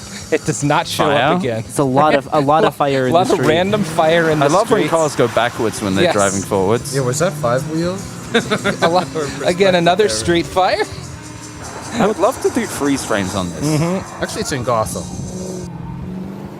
Why is there so many fires? Just All right, let's take a shot every time the car's on Oh my fire. God. And also, take a shot every time he is wearing different clothing and has a clearly different face. Well, the car has changed color 3 He's times. praising the consistency, and he is dressed completely differently every scene. His jacket has changed since the last one. Yeah. And again, the cars, when it shows the cars driving across the screen, they're kind of doing the same thing usually that the animals do in the Coke ad. Minimal motion at best. Yeah. I also love this. Can you believe this music? This weirdly I also want to just say, when it swerved to hit that thing, it was driving like half a mile an hour. Yes. Yeah. What, that's how I run. Yeah. But then look, an obviously different But man. also the way he runs is... That's how you run with a gun. That cop was like, he had his arms out like a 2 zombie. cops are three cops three now. cops. Actually, look how they're running. They spawned in a buddy. The running is very funny. Yeah, they spawn like He's a like GTA. jogging different. Okay. What is going on with his feet? And now, Wait. Different levels of facial hair, different jackets he's wearing, different colors jackets. Also vaguely different ethnicity in some Why of did the his face shots. just move? What the fuck is going on? Oh my god. What the fuck does that mean? directed by Jason Zada in big flaming words, because again, the AI only knows how to put random fires on Wow, things. I'm so glad that we have the technology to do a thing where a guy gets chased by the police. Yeah, we couldn't. This would have been impossible before. As he runs at anywhere from 1 to 100 miles an hour. I assume they just trained. They like this was specifically like pulling on like Scorsese movies a lot. I just want to know about these thousands of generations of script, because That is interesting. I am very curious. because I just don't believe that for a his fucking original second. draft Did he just was. go like, just read the... Yeah, no, that's the opening crawl to just like some generated speak. Star Wars. You know, Palpatine is dispatch the cops. I assume it's like shot by shot, right? Like each shot is going to require a lot of like He said iterations. the script. What? It's just... Yeah, I mean, unpacking what he actually is saying is unclear. Because I went to the YouTube video for this, and the first 5 or 4 comments are, looks like we found the new king of video. Jesus Christ, give it a rest. Clothes change in every shot. 4 to 6-year-old boys are going to love it. And still lacks character and vehicle consistency, but we're getting close. Which is the By exact same thing 2030? people said last year. by 2030, you'll We're be able gonna to have make a something man wear here. the same clothes for an entire video. Well, this has happened before with Sora. When they put Sora out, they like, check out Airhead. On new Oh my thing. God. And the balloon changes every single shot. It's a different size and color each time. There are just people running in the background sometimes. And then they made a new one. And you're like, oh, well, this is going to be good. It was worse and less consistent. And this is what they think of us. They're like, these pigs will slop up anything. Ed, you can't expect technology to do something as complicated as dress a man in clothing and have him stay in that same clothing over multiple scenes. Hollywood never figured It's this so out. cool that this costs like so much money as well. Just burning. There was some fucking GPU melting in a data center in Arizona that's draining we're the local burning water. down North I Carolina. mean, the best for part this. is also there's going to be like 30, 40 companies trying to recreate the same misshapen wheel, you know, for the next 5 to And 10 also years. the little pigs that watch Star Wars, including myself, they'll notice every minor inconsistency. Do you think that they're going to tolerate Luke Skywalker's and Watto and all their favorite characters? No, that they're have going to sex? drive up Do you think to that they're going to the be happy? office with a Cybertruck. Yeah, there's going to be a Cybertruck situation. I think the issues are twofold, which is like, number one, in order to make this shit sell to the people who watch movies, you have to dramatically reduce the average intelligence of people watching Right. movies. You have to give everyone brain damage, Challenge which accepted. they are working on Been doing. trying. Yeah. And the other thing is the models have to get much better. And Jason made a point that like, look, every time people would like talk about the criticism, he'd be like, look, this is the worst it's going to look, guys. And I was just looking into it. GPT-4 took 50 times as many resources, 50 times as much energy to train as GPT-3 did. Right. So these are the kind of like exponential increases that we're looking at. So like if it took them so many billions of dollars of investment to get to the point where they can make this shitty video, to make anything close to watchable, you're talking about, again, just like lighting on fire billions of dollars to do what? To make a scene that you could already get like a 26-year-old dude who grew up watching fucking Quentin Tarantino movies and taking cocaine, and you could just give him $60,000 and he'll film that shit for you with an old car. Like, yeah. I mean, you could even like animate it. Mm-hmm. I mean, look, you give me a PS4 and somebody's grandmother, and I will make them think that they're watching that. No, seriously, when I get seriously, Grand Theft Auto 6 on. But also, I just want to read out some of the fucking people that use this model. Mm-hmm. We started working with creatives like Donald Glover, who I said was washed 10 years ago, and I'm fucking sick of people. Awaken My Love was a good album. This is America is an objectively bad song. It's a bad song with a great video. Yeah. I thought his like kind of R&B stuff is very interesting. Anyway, moving on. But no, you are right. Watched. And of course, The Weekend, and someone called his D4VD. TV show was great. Oh, yeah. I'll work with creators on VO1 and form the development of VO2, and we look forward to working with trusted testers and creators to get feedback on this new model. How long are you going to get fucking feedback? It stinks. We've got some feedback for you. I got a few thoughts. Hopefully, all those people are just getting paid to tell them words and be like, yeah, sure, I'll take your money. But who's to say? If they give me $20 million, I'm flipping the whole. Mm-hmm. Like just. No, I will turn on a dime. Yeah. Speaking of turning on a dime for money, here's ads.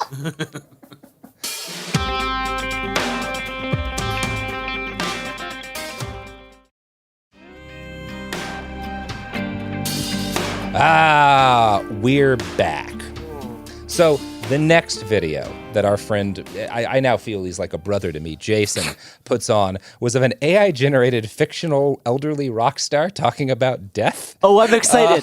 I'm excited for this. We have the computer to do this. Plastic and incapable of dynamic expression as he guzzles randomly from bottles of liquor that flash in and out of existence.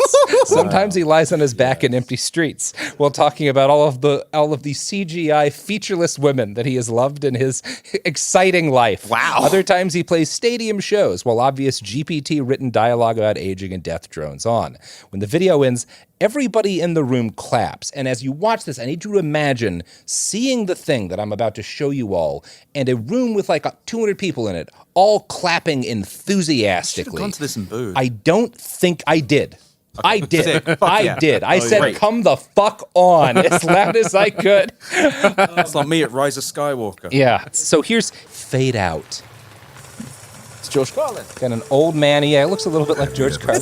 Oh, it's the end from Metal Gear Solid 3. Quiet ache in your chest. Like the world's just too goddamn big and you're just a ghost passing through.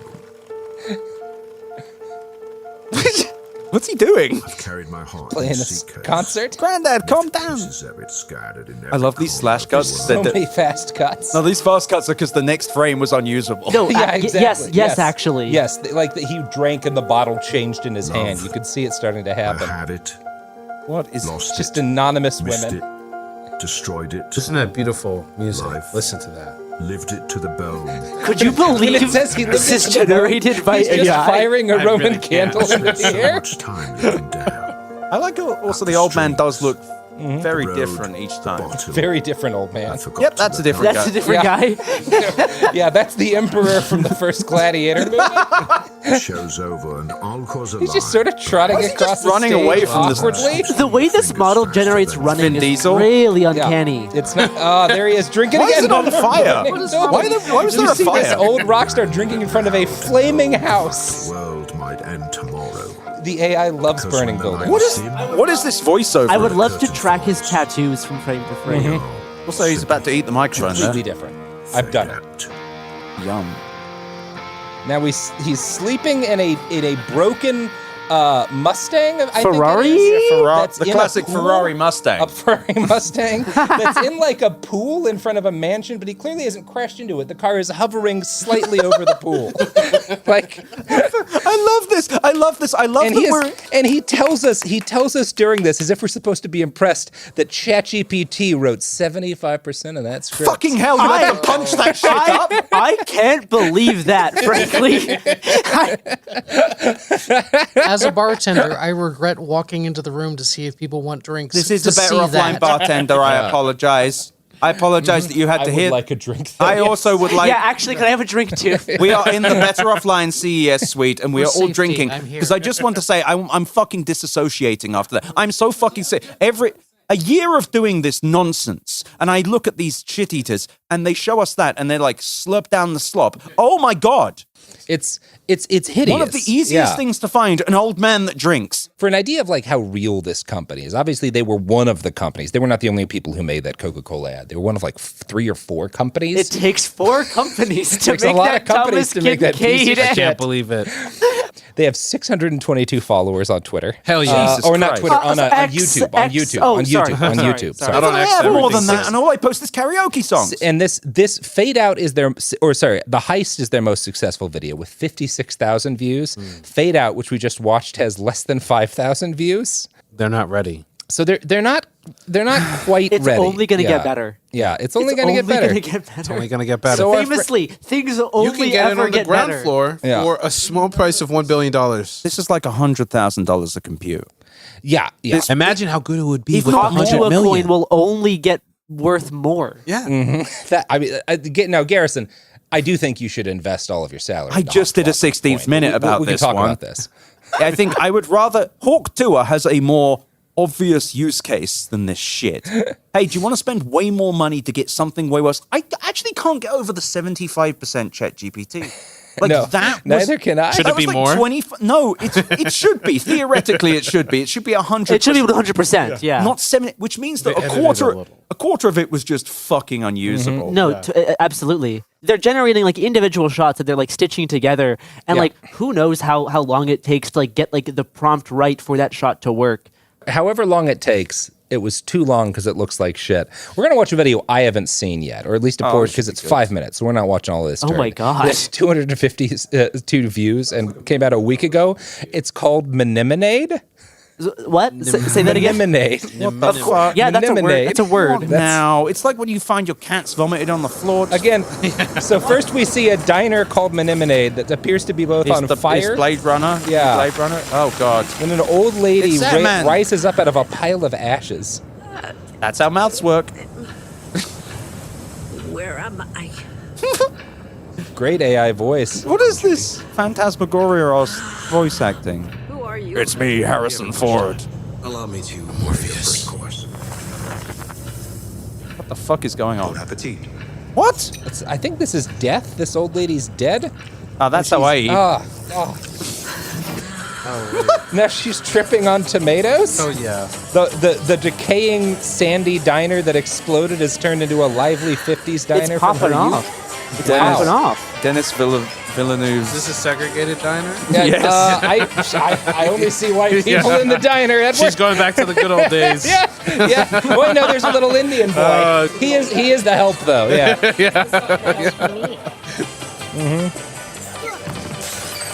Oh, that's natural. The little kid just fell down, and the way it shows falling is that he just sort of deflates. Is that Bjork?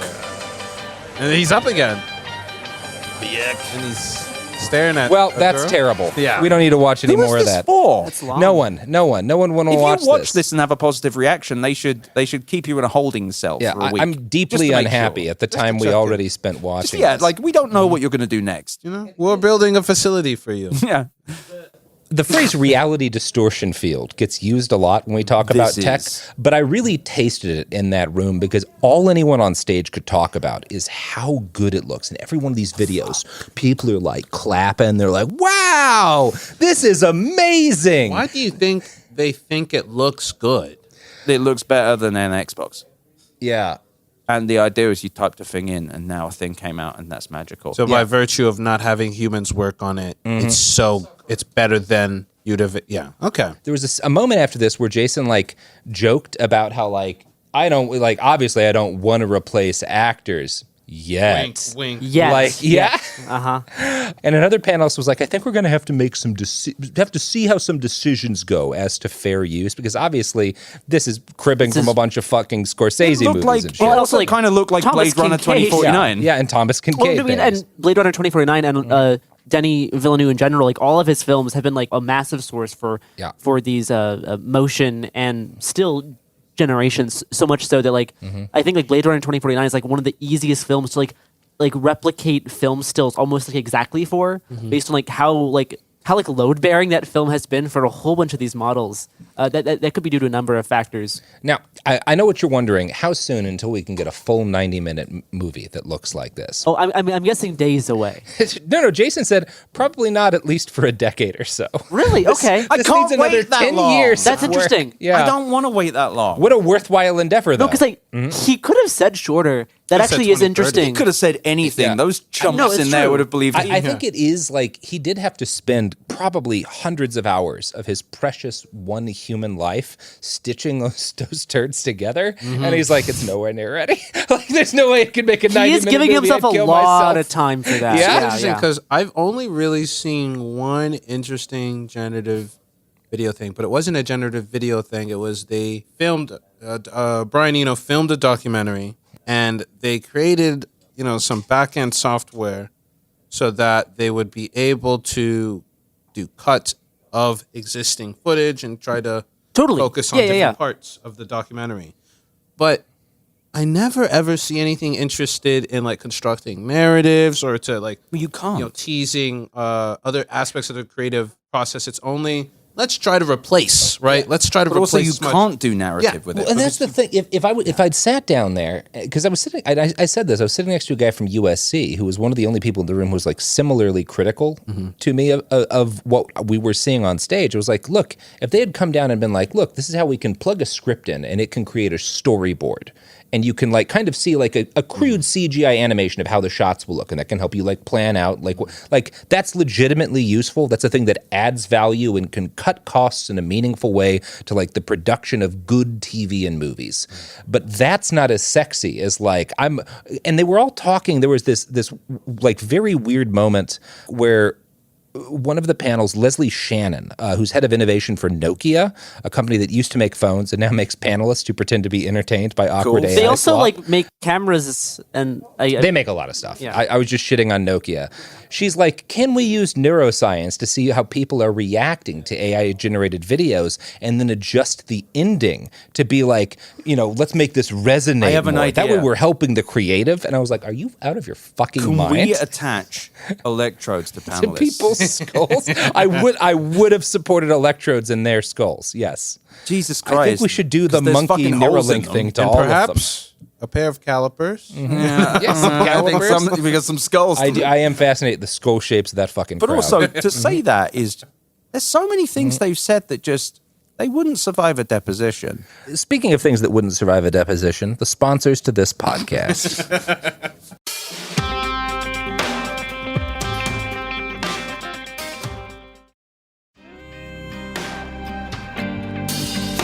Okay, so that first panel was a real moment for me.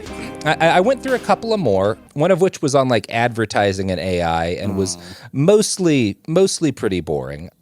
The third panel I went through, though, was called AI Cinematic, Spatial, and XR.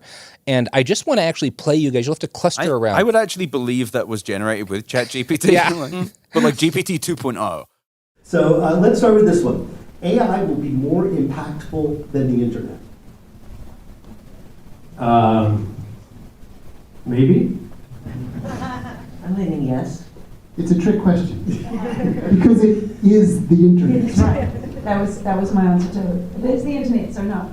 Although it can run without the internet, so I might go. Yeah. There you go. All right. Well, Define next one. what impact you mean. But yeah. AI is going to result in astronomical job losses.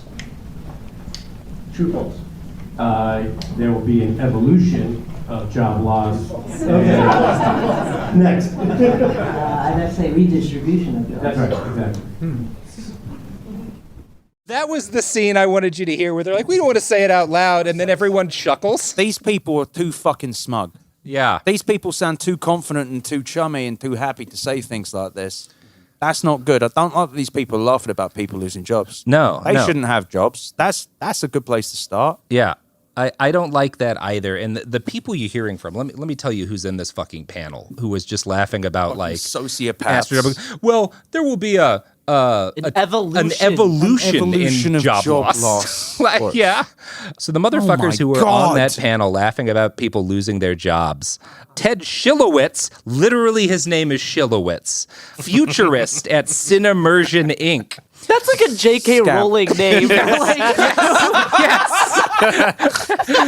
Rebecca Barkin, co-founder and CEO, Lamina One. Aaron Luber, director, partnerships at Google. Adam Simon, managing director, IPG Media Lab. Layla Amirsadeghi, principal program manager at engineering, Microsoft. And Katie Henson, SVP post-production at Sphere Studios. So those are the people who so were sad. all laughing.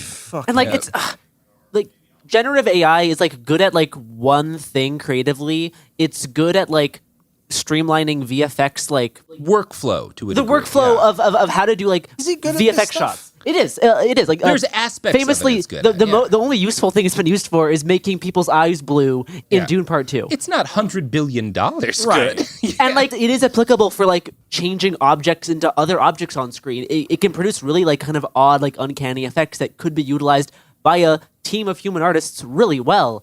What it can't do is generate a short film that is in any way compelling. I disagree based on what as a piece. That is any way compelling as a piece of art. Oh, okay. And the fact that they're like laughing at how much These how are much people of who like haven't lost enough jobs. They have not, or had structures fall to the beauty of the flame. Mm-hmm. Right. Although the AI keeps foreboding that that's coming for them. Yeah, it wants something. The pernicious flames. I'm going to end on a happy note because the last panel I went to was actually really cool. It was AI and the crisis of creative rights, deep fakes, ethics, and the law. And it featured the first intelligent person that I've seen at CES this year, Moya McTeer, who is a folklorist and senior advisor at the Human Artistry Campaign. Okay. It also featured Duncan Crabtree Ireland, who's the national executive director and chief negotiator of SAG-AFTRA. There we go. And this was no bullshit. It was talking about all of the different lawsuits that are going on right now, all of the litigation around AI,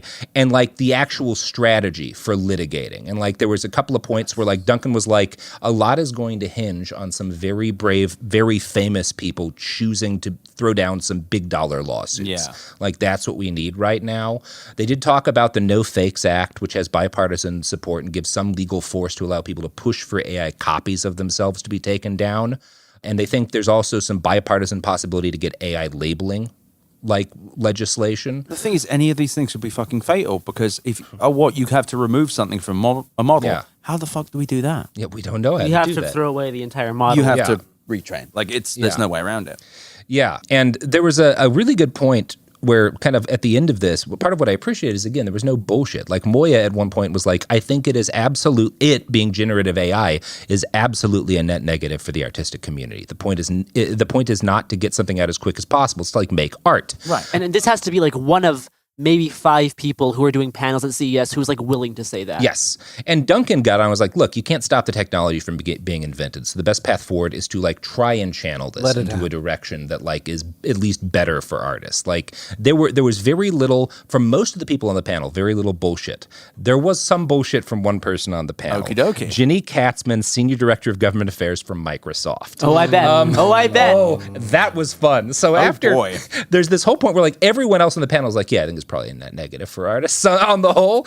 And Ginny comes on, she's like, actually, I think it's a net positive. And her example of this is, well, there's a lot of stuff that you couldn't do before that thanks to AI you could do, like de-aging Harrison Ford for the Indiana Jones movie. Something famously that went over very well. That everyone loved and thought was a great creative choice. You know what? This is the fucking problem with all of this, on top of how shit it is and how expensive it is. Which kind of AI are we talking about there, dipshit? That's not generative AI. That's not what that fucking was. And they and it still sucks. And it also steals us from being able to cast a young River Phoenix to play a lovely young. Which is the only thing in the way. Phoenix getting cast in more stuff, Gary. I'm asking Be that very every day. unfair. Well, luckily with the power of AI, we can put River I'm reading Phoenix. through every newspaper sequentially starting in 1834, so I have not gotten to the end of River Phoenix's It would be really- surely long career yet. Right. It would be really This cool. if- Schlieffen guy. I'm like, I think he's got some bold ideas. I think this is going to work out really well for Germany. It would be really cool that instead of just doing young Harrison Ford, they just do a River Phoenix deepfake for young They have to Indiana generate Jones. Look, it's canonical. Yeah.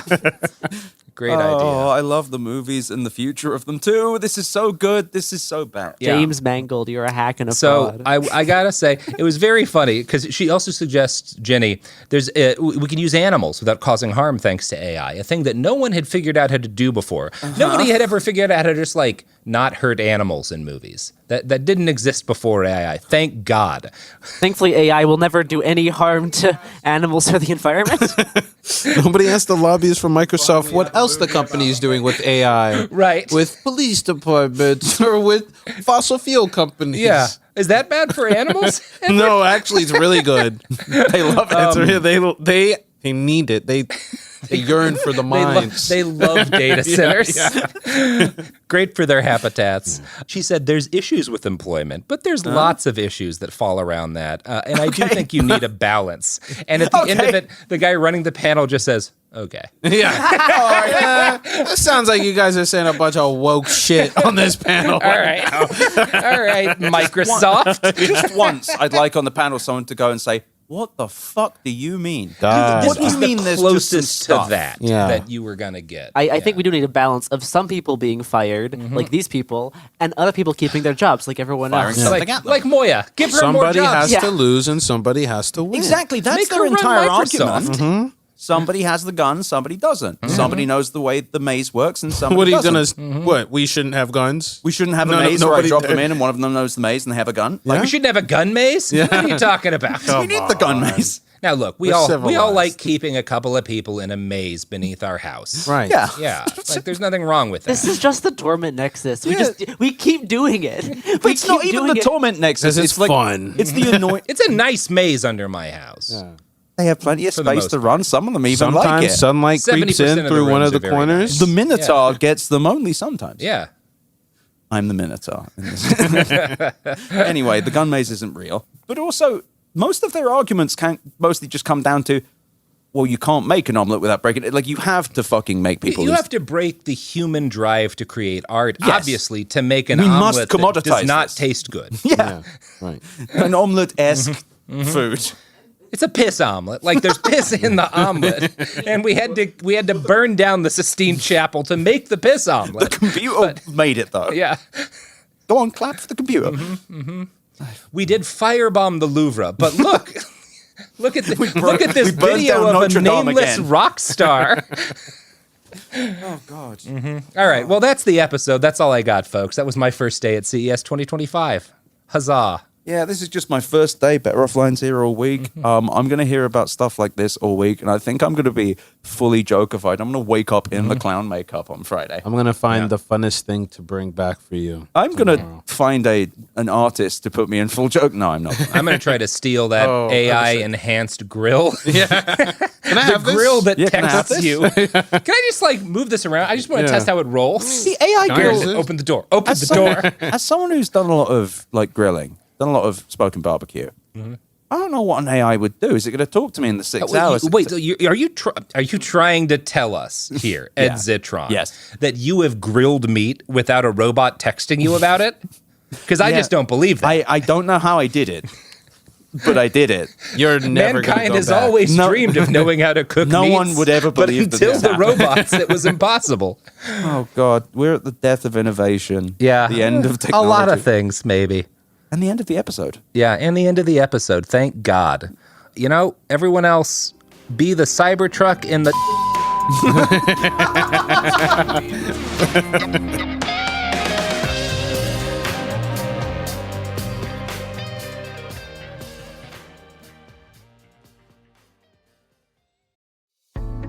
Here's something most people don't realize.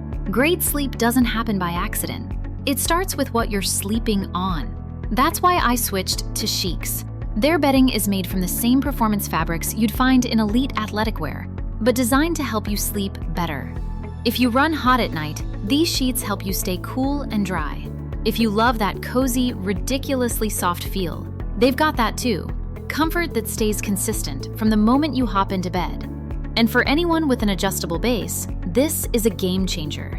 Their Stay Fit corners are the best I've ever tried. No slipping, no popping off, even when the bed moves.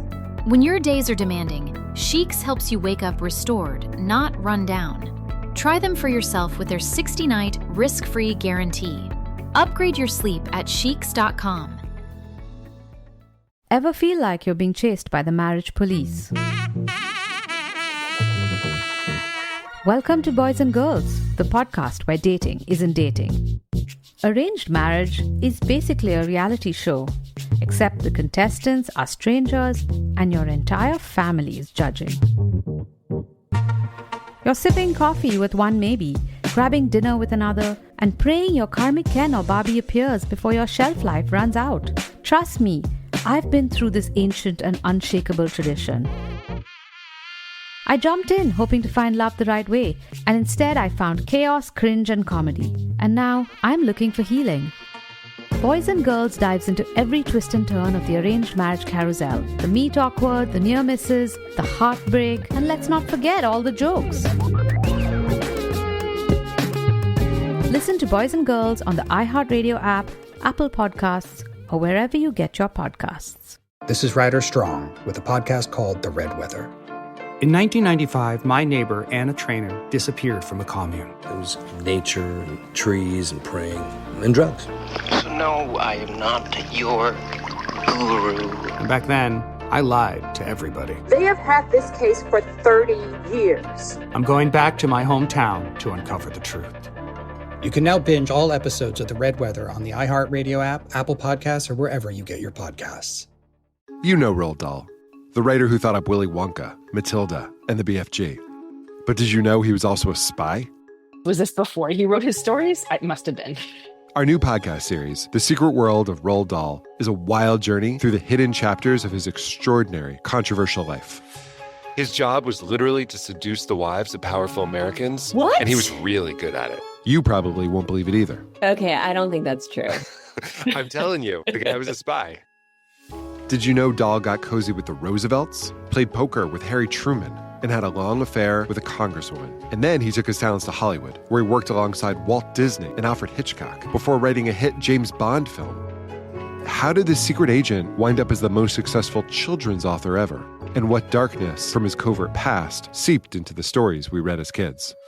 The true story is stranger than anything he ever wrote. Listen to The Secret World of Roald Dahl on the iHeartRadio app, Apple Podcasts, or wherever you get your podcasts. Welcome to Dirty Rush, the truth about sorority life, the good, the bad, and the sisterhood. With your hosts, me, Gia Giudice, Daisy Kent, and Jennifer Fessler. Rush, the recruitment, the ritual, the reality of Greek life has been a mystery for those outside the sorority circles until now. Is it really a supportive sisterhood that's simply misunderstood? Or is there something more scandalous happening on campuses across the country? In this podcast, we pledge to peel back the layers and spell out the truth one Greek letter at a time. Pledges and actives, rush chairs and ritual keepers. Some call it the best time of their life, while others say it's a nightmare. From a perfect rush to recruitment scandals, what is really going on behind the doors of those sorority houses from Alpha to Omega? We're taking you inside Sorority Row, including the chapter room, as we explore the fellowship and the frenemies. Let's get dirty. Listen to Dirty Rush on the iHeartRadio app, Apple Podcasts, or wherever you get your podcasts. Oh, welcome back to It Could Happen Here, a podcast about it happening here, which is really true in a lot of ways tonight.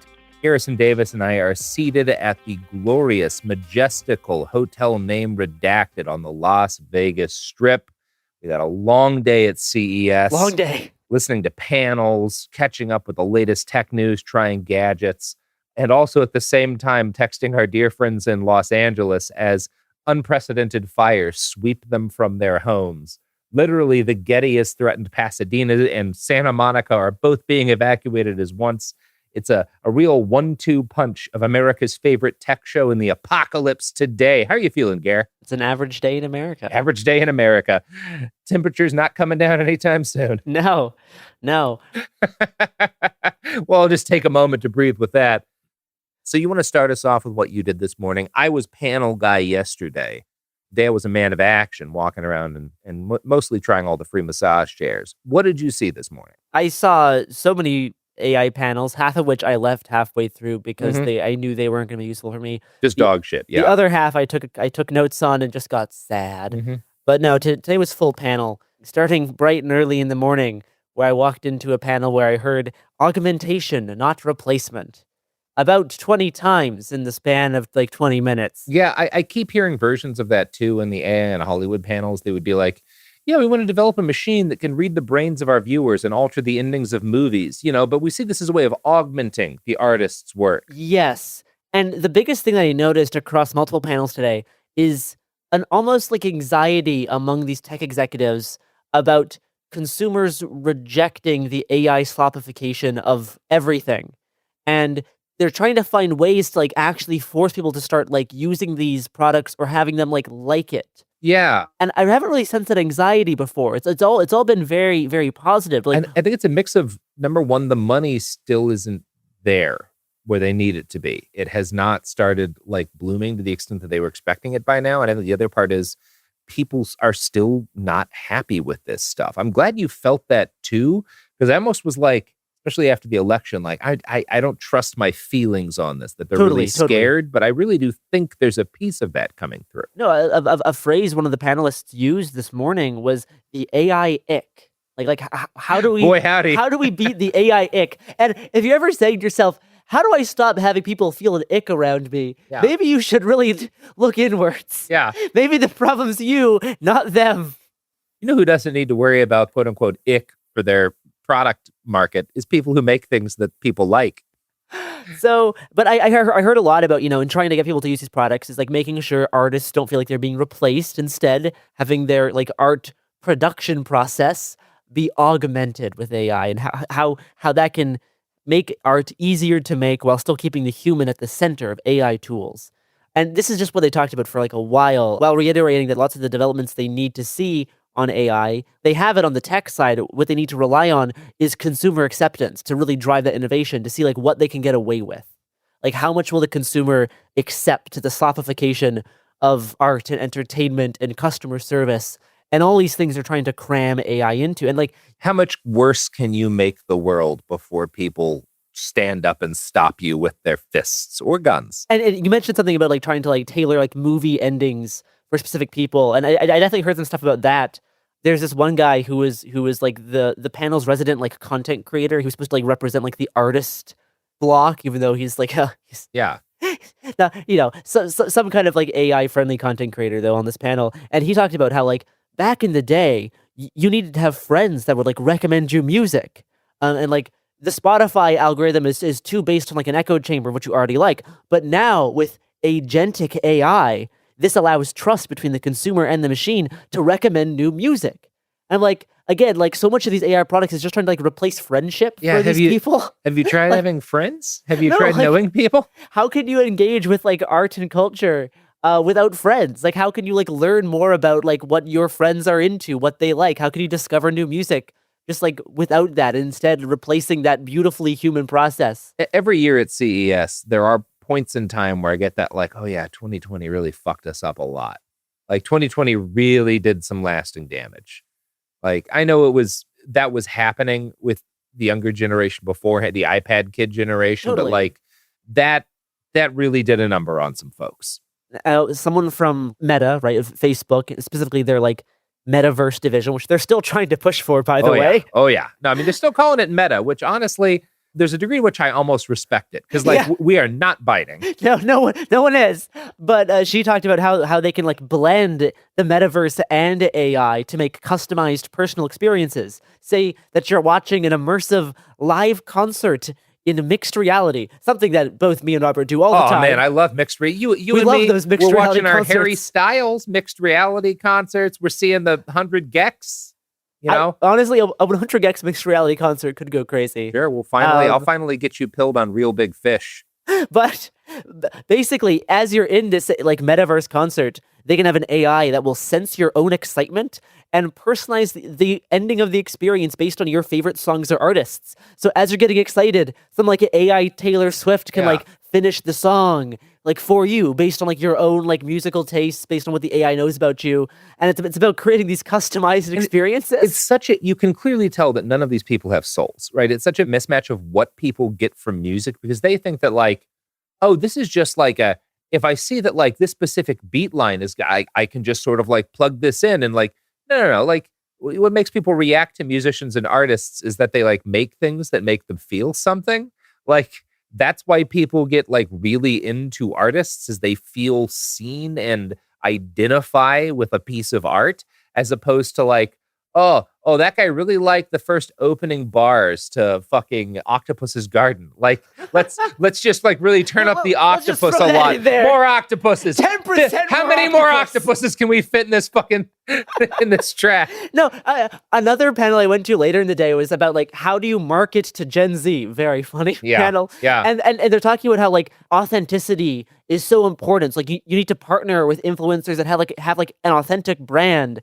And it's funny having that juxtaposed with like these AI slot panels where like you need like an AI Taylor Swift to come like boost the excitement for all of these kids who are in their metaverse concerts. Oh boy.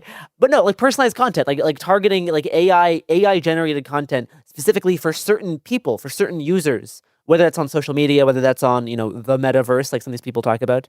Someone on the panel from Adobe, who's, Adobe's integrating a whole bunch of generative AI into their like suite of products, right? Like Photoshop, Premiere, After Effects, right? Big company in the creative space.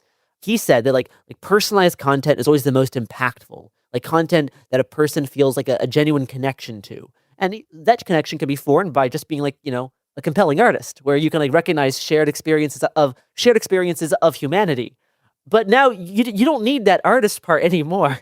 He said they only need 3 parts to create a pipeline. You need data, you need compelling like journeys to take the user on, and you need the content itself. And the goal is to create content at scale that's highly personalized. He said, quote, "We're good at the first 2 parts.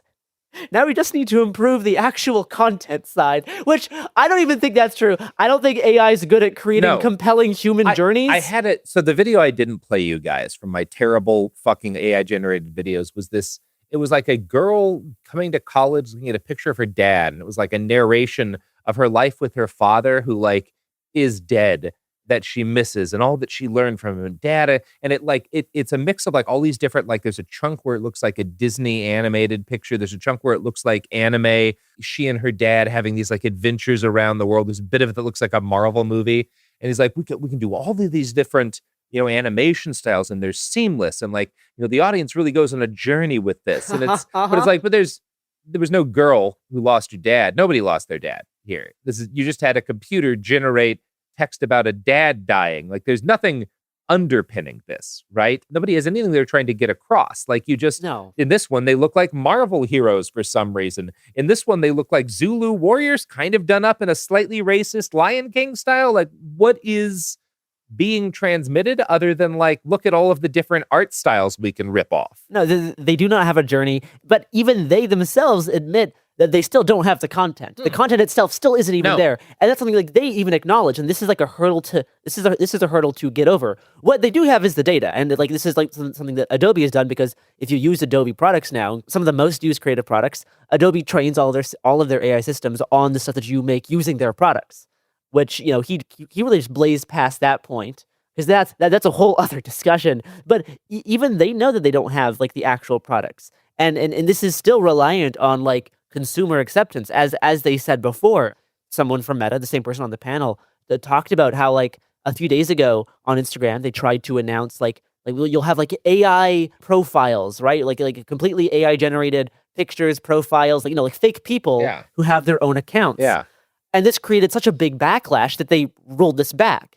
And they specifically announced this before CES. One of these accounts was literally like, I'm a mother of two, queer, black woman, Yeah. I got a lot to say about the world. Someone call up the situationists, please. Yeah. And some people started talking to her like, were any black people at all involved in making this chatbot? And she was like, well, no. And that's a real problem. That is a real problem. Yeah, okay. Yes. No. And the excuse that this person from Meta said is that the market just isn't ready yet. It's not that the actual product itself is bad or no one really wants. Just the market's not ready yet. Well, they're so used to everything that they've done so far.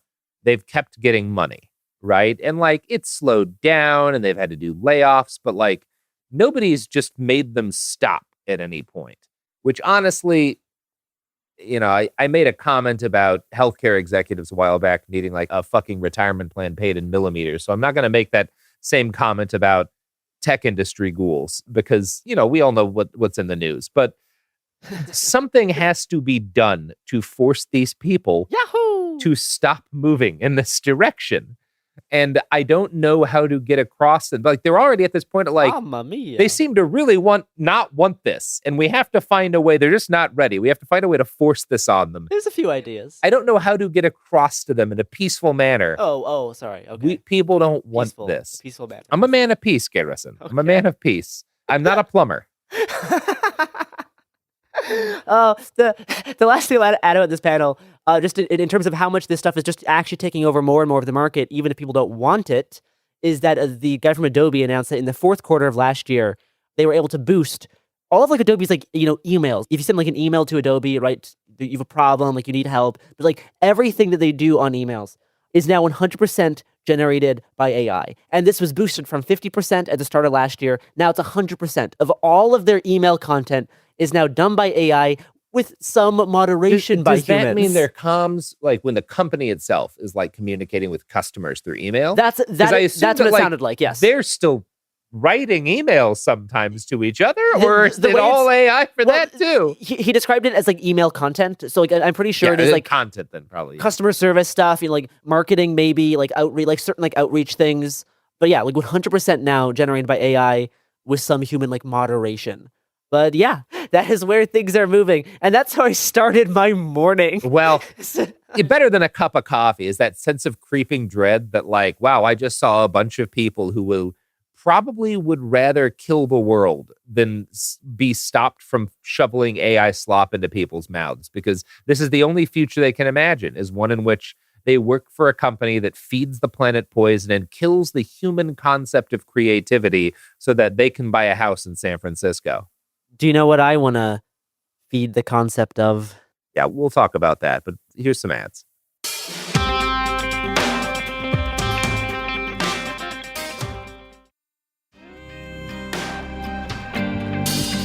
We're back. What was part 2 of this episode, Mitsubi buddy? Let's talk about that helicopter. No, yeah, I think as I was going from panel to panel, scribbling notes on AI, as some very exciting news stories dropped that we'll talk about later. What were you up to, Robert? Well, I was trawling the show floor, as I oft do at some point in a CES, and I came across a number of Majestic products. A lot of it was AI-based, and we'll talk some more about that here. But I ran into something that was, thank God, had nothing to do with AI, and it's a death trap. Every one of these, there's some sort of... Yes, we find a new death trap. There's a lot of connected vehicles. There were a lot of EVs. Last year, there were a ton of different flying taxi type options. People that were really trying to But you don't see it all this year? Nothing this year. Nothing this year, because it's a terrible idea. It's a terrible idea. The people who are rich enough to pay for flying vehicles don't want it to be a taxi. And the people who can't afford their own flying vehicles also can't afford them. Anyway, so this is, instead of any of that, Richter. Richter. R-I-C-T-O-R. Richter. Which is a Chinese company. Their ads all say, why be normal? The Many people are saying this. The future of travel will not be on the ground. And the Richter is a hybrid. It is like a smart car style size vehicle. It's like half the size. It only has two wheels, though. It looks more like a scooter. It's more like a weird little scooter, like golf a Vespa cart thing. almost. But it's fully enclosed, and in addition to having its wheels and being able to travel about on the ground, it has 4 quadricopter style rotors because it is an aquatic flying car. Aquatic flying. I saw no evidence that it could actually go in the water. How high can these things go up? Less than 200 meters. You know why, Garrison? Why is that? Because if you try to go above that, you need a pilot's license. So you don't need a pilot's license? No, I have that. When I was interviewing them, I was like, so I assume there's got to be some sort of pilot's license for this flying craft. And they're like, no, as long as you stay under 200 meters, you're good. Do you need a driver's license? Are you going to put a license plate on this? Or is There's no space for one, buddy. Is it completely unregulated? I'm going to be honest, and I don't say this for any problematic reason, but like these folks are Chinese and did not seem to have a great deal of knowledge about the U.S. or its laws. Sure. That said, I can't imagine China's less strict about personal aircraft. I would love to take this fucker on the I-5. Yeah. Just start zooming. Yeah. Zooming up in the air. Because you could probably do like a pretty good road trip on this, right? You can well, maybe go about that. So it's very small and it's completely electric. So I asked him, how much time do you get in the air with this bad boy on battery? Maybe 25 minutes. So what happens after 20 minutes? I did ask this, and I was like, does this just drop out of the sky? And they were like, no, we're working on like an intelligent thing that will like force it to the ground. Land. Yeah, which is also very exciting. Really looking forward to seeing how they pull that off. The videos that they have show it driving on the highway too. They weren't able to tell me what a top speed was. It has no rear view mirrors and no side view mirrors, but they said there's lots of cameras on the inside, so I'm sure that's fine. It's a death trap. This thing will get everyone who even looks at it wrong killed. They showed me a video of the prototype. It was completely frameless. It was just quadricopter blades and like a chair on a platform lifting a guy into the air. It couldn't go forward or backwards. But they're like, yeah, we think in like a year. We can have this figured out. Wait, it can't move forward. It only went up in the videos I saw.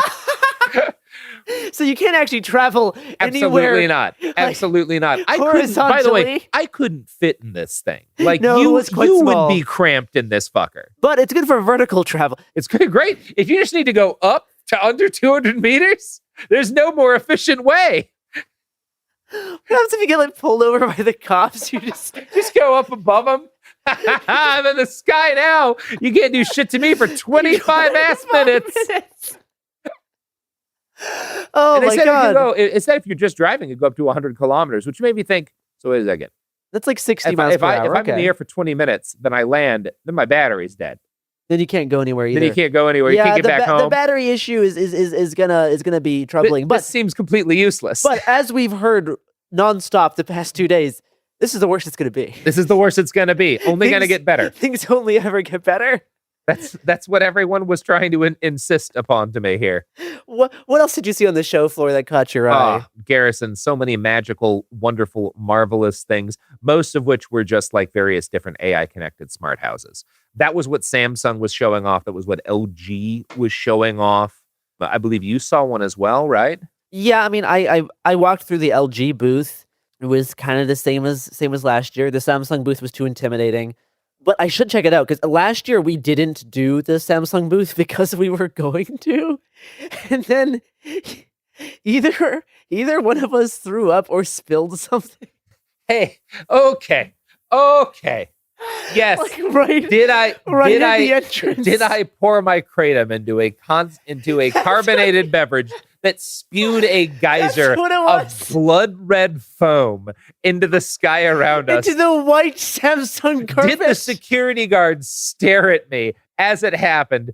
Did I set the drink down as it continued to spew and said, I'll go get some towels and then leave forever? We never got towels. Yes. We left so fast. We fucking bounced. So we couldn't do the Samsung booth last year. Maybe I'll try it this year. But tell me about these smart houses. Well, Gare, Samsung has a great idea for a smart house. First of all, you remember that game, The Sims? No. Well, they're really betting that you do. Because their current plan is design your home with the AI-powered map view. Okay, So sure. You get like you feed it like a picture. You lay out your floor plan of your house, and it gives you like a 3D model. And you can take pictures of your furniture or pictures of furniture that you want, and then you can like place it around. Then you can place them. Now, a couple of things. One of them is that there's no scaling done by the AI, so it's up to you to figure out how the furniture you might want to buy measures up in comparison to the apartment. Sure. But it does look like the actual like map that they've got. I'll show you the picture that I took. I'll try to put it up somewhere. Like, it looks like the video game The Sims. No, where yeah, you're that does look like The You're Sims, yeah. populating like a little 3D CGI house. And I was like, okay, well, there's a use there, right? People like planning out. Like, you're moving into a new apartment. You can like fill it in here, and before you even move in, you can figure out what kind of furniture you need or how your existing furniture will fit in there. I would never have used that. I usually picked up all of my furniture from the trash before I had a house when I moved into a new place. But I know people who would have used that. Sure, that seems useful. So I talked to them about security some. One thing that concerned me is like the first guy I talked to was like, oh yeah, I think it's all stored locally. And I was like, so Samsung doesn't have any access to any of the data on like my house and its layout. And he was like, let me get you to one of our like engineers because he can answer that question. And the engineer's answer was, and I'm paraphrasing here, I don't know. Okay. So that made me very confident. That does make you feel safe about sharing your personal data. Right. Yeah. On the layout of my actual house. Well, and the thing is, I really don't like that at all because this is something that people were asking Facebook/Meta when they were doing like their, like metaverse stuff because their headsets are recording, very, very extensively like your home layout. And the whole point, well, part of the point was that some of that data could then be used to send you targeted advertisements based on them seeing everything in your home. And I suspect that Samsung might also have some interest in targeted advertisements, being a tech company. Oh, yeah. But, I could never say. Yeah, and they were, that was not really, one thing they had is for like their retail segment, they had like a live video grocery store ad showing you prices of different produce. And I think like the insinuation they didn't lay out is like you can change prices on the fly, which kind of made me think about that. There was some talk last year of like, okay, we want to be able to like face scan customers so we can see if they have money and increase prices for like products for certain people, which I'm sure they're going to try. They're too enticed by that idea not to. So I caught a little bit of that, but they really like to the extent of how big, and this was an interesting. Last year, Samsung and LG, their booths were huge and they had a lot of different gadgets. Samsung's booth is big this year. 40% of it was that scan your furniture, scan your fucking like map out. There's not that much like stuff. Very little actual shit going on. They people slap the word AI onto everything. There was now, another big thing was all Samsung, because Samsung makes a ton of appliances. They make TVs, all sorts of entertainment products. All of them have this, I forget what they call it, like Samsung Tag or something that you can map it in your phone. So you can have a whole map of all of the devices and shit that you have in your phone, and you can control them all from a single point. And no one, by the way, had any interest in answering my security questions there. But also, if you're into that, if you want to have all of your appliances and entertainment things linked up and controlled on your phone, and all of them are Samsung, you don't care. You don't care about No. that. So if you're getting a smart home, I don't think you really care about that. But also, none of it was like, yeah, I can control everything from my phone. You've been promising me that literally, like in 2011 at for like CES, decades. They were promising me you're going to be able to control your whole house from Nothing your feels phone. new this year. This is the thing, is like even walking through the LG booth, which usually has some really cool new thing. This year, nothing new. No. Nothing new. They slapped the word AI on one corner of their television set. Right. I guess LG does have like a large language model in like one corner of their booth, but like so does everyone else. Like that's not like compelling. There was SK, which is a South Korean company. Their booth, again, the massive like AI Nothing Your was Life there. was their big thing, but it's nothing. It's just empty. a big visual display that looks cool, that looks like a bunch of server racks, like you're in this huge cube of servers. But there were only like a half dozen different actual products. One of them was real-time CCTVs that use an AI, like an LLM type thing, to summarize pictures. So I like walked through, and it did pick me out as a notable person. So I've got like this people of interest thing where it's like a man holding a smartphone standing next to another man. But also I'm like, well, what does that really get you? And like the fact that you're summarizing up like these people who are like, this person's kneeling and taking a picture. This person's standing. Because I actually tried deliberately. I like reached in my bag to try to be suspicious. I like did finger guns, and it never marked me out. And like, I didn't pull a real gun or anything because I very rarely bring that to the CES floor. But I don't know, like, I can see how there could be a utility there if you're actually able to, say you're setting up like surveillance outside of a residential building, and it can alert security that like something is happening outside. There's a potential, if it's good enough, utility in that, but they didn't display it at the show. It was literally just describing randos from the audience. And like, I just don't see how a security guard is. There's a guy with a phone on outside of the building. Like, Yeah, no, it doesn't seem very new. It doesn't seem very innovative. Nah. So again, what I'm seeing here overwhelmingly, for all the talk about like there's no resisting it, AI is coming, it's going to dominate everything. This is the next big thing. A remarkable lack outside of what I will say, the one thing where there are continuously new products that are better every year is smart glasses. Yes, They're getting more impressive and more capable every year. I don't think I'll ever be a smart glasses guy. I hated glasses enough that I let them shoot me in the eye with lasers. Shout out to our LASIK sponsors. But I see why people would like it, and there seems to be legitimately substantial utility. If we have high-powered smart glasses that look like a regular pair of glasses, I will get a pair eventually. Because, why not? There was a great demo I'm pulling over to now, LAWK View. They had like one glass that was the first world smart glasses for TikTok Live. Not particularly excited about that. But they had another set of AR glasses with a 12-hour battery where, like, if it works as well as the demo, and that's a big if, but it syncs to like your smartwatch, so it'll tell you, you can see in a heads-up display as you're cycling. That was the demo. It'll both like give you directions like in your eyes, and it seemed to be like fairly well thought out, so it's not like overly corrupting your view. Sure. It'll show you your heart rate, it'll show you like all that kind of stuff. So you get like a useful degree of control and assistance from that kind of thing. And that is, I will say, the last 3 CESs, the glasses get a little better and a little smaller every year. Smaller, certainly. I would say that's a real product that's probably going to continue to improve. Do you know what else always seeks improvement, Robert? No. The capacity for you to get personalized, possibly AI-powered ads. Well, that is exciting. Informed consumer choices. Let's all sit down for some AI-powered ads.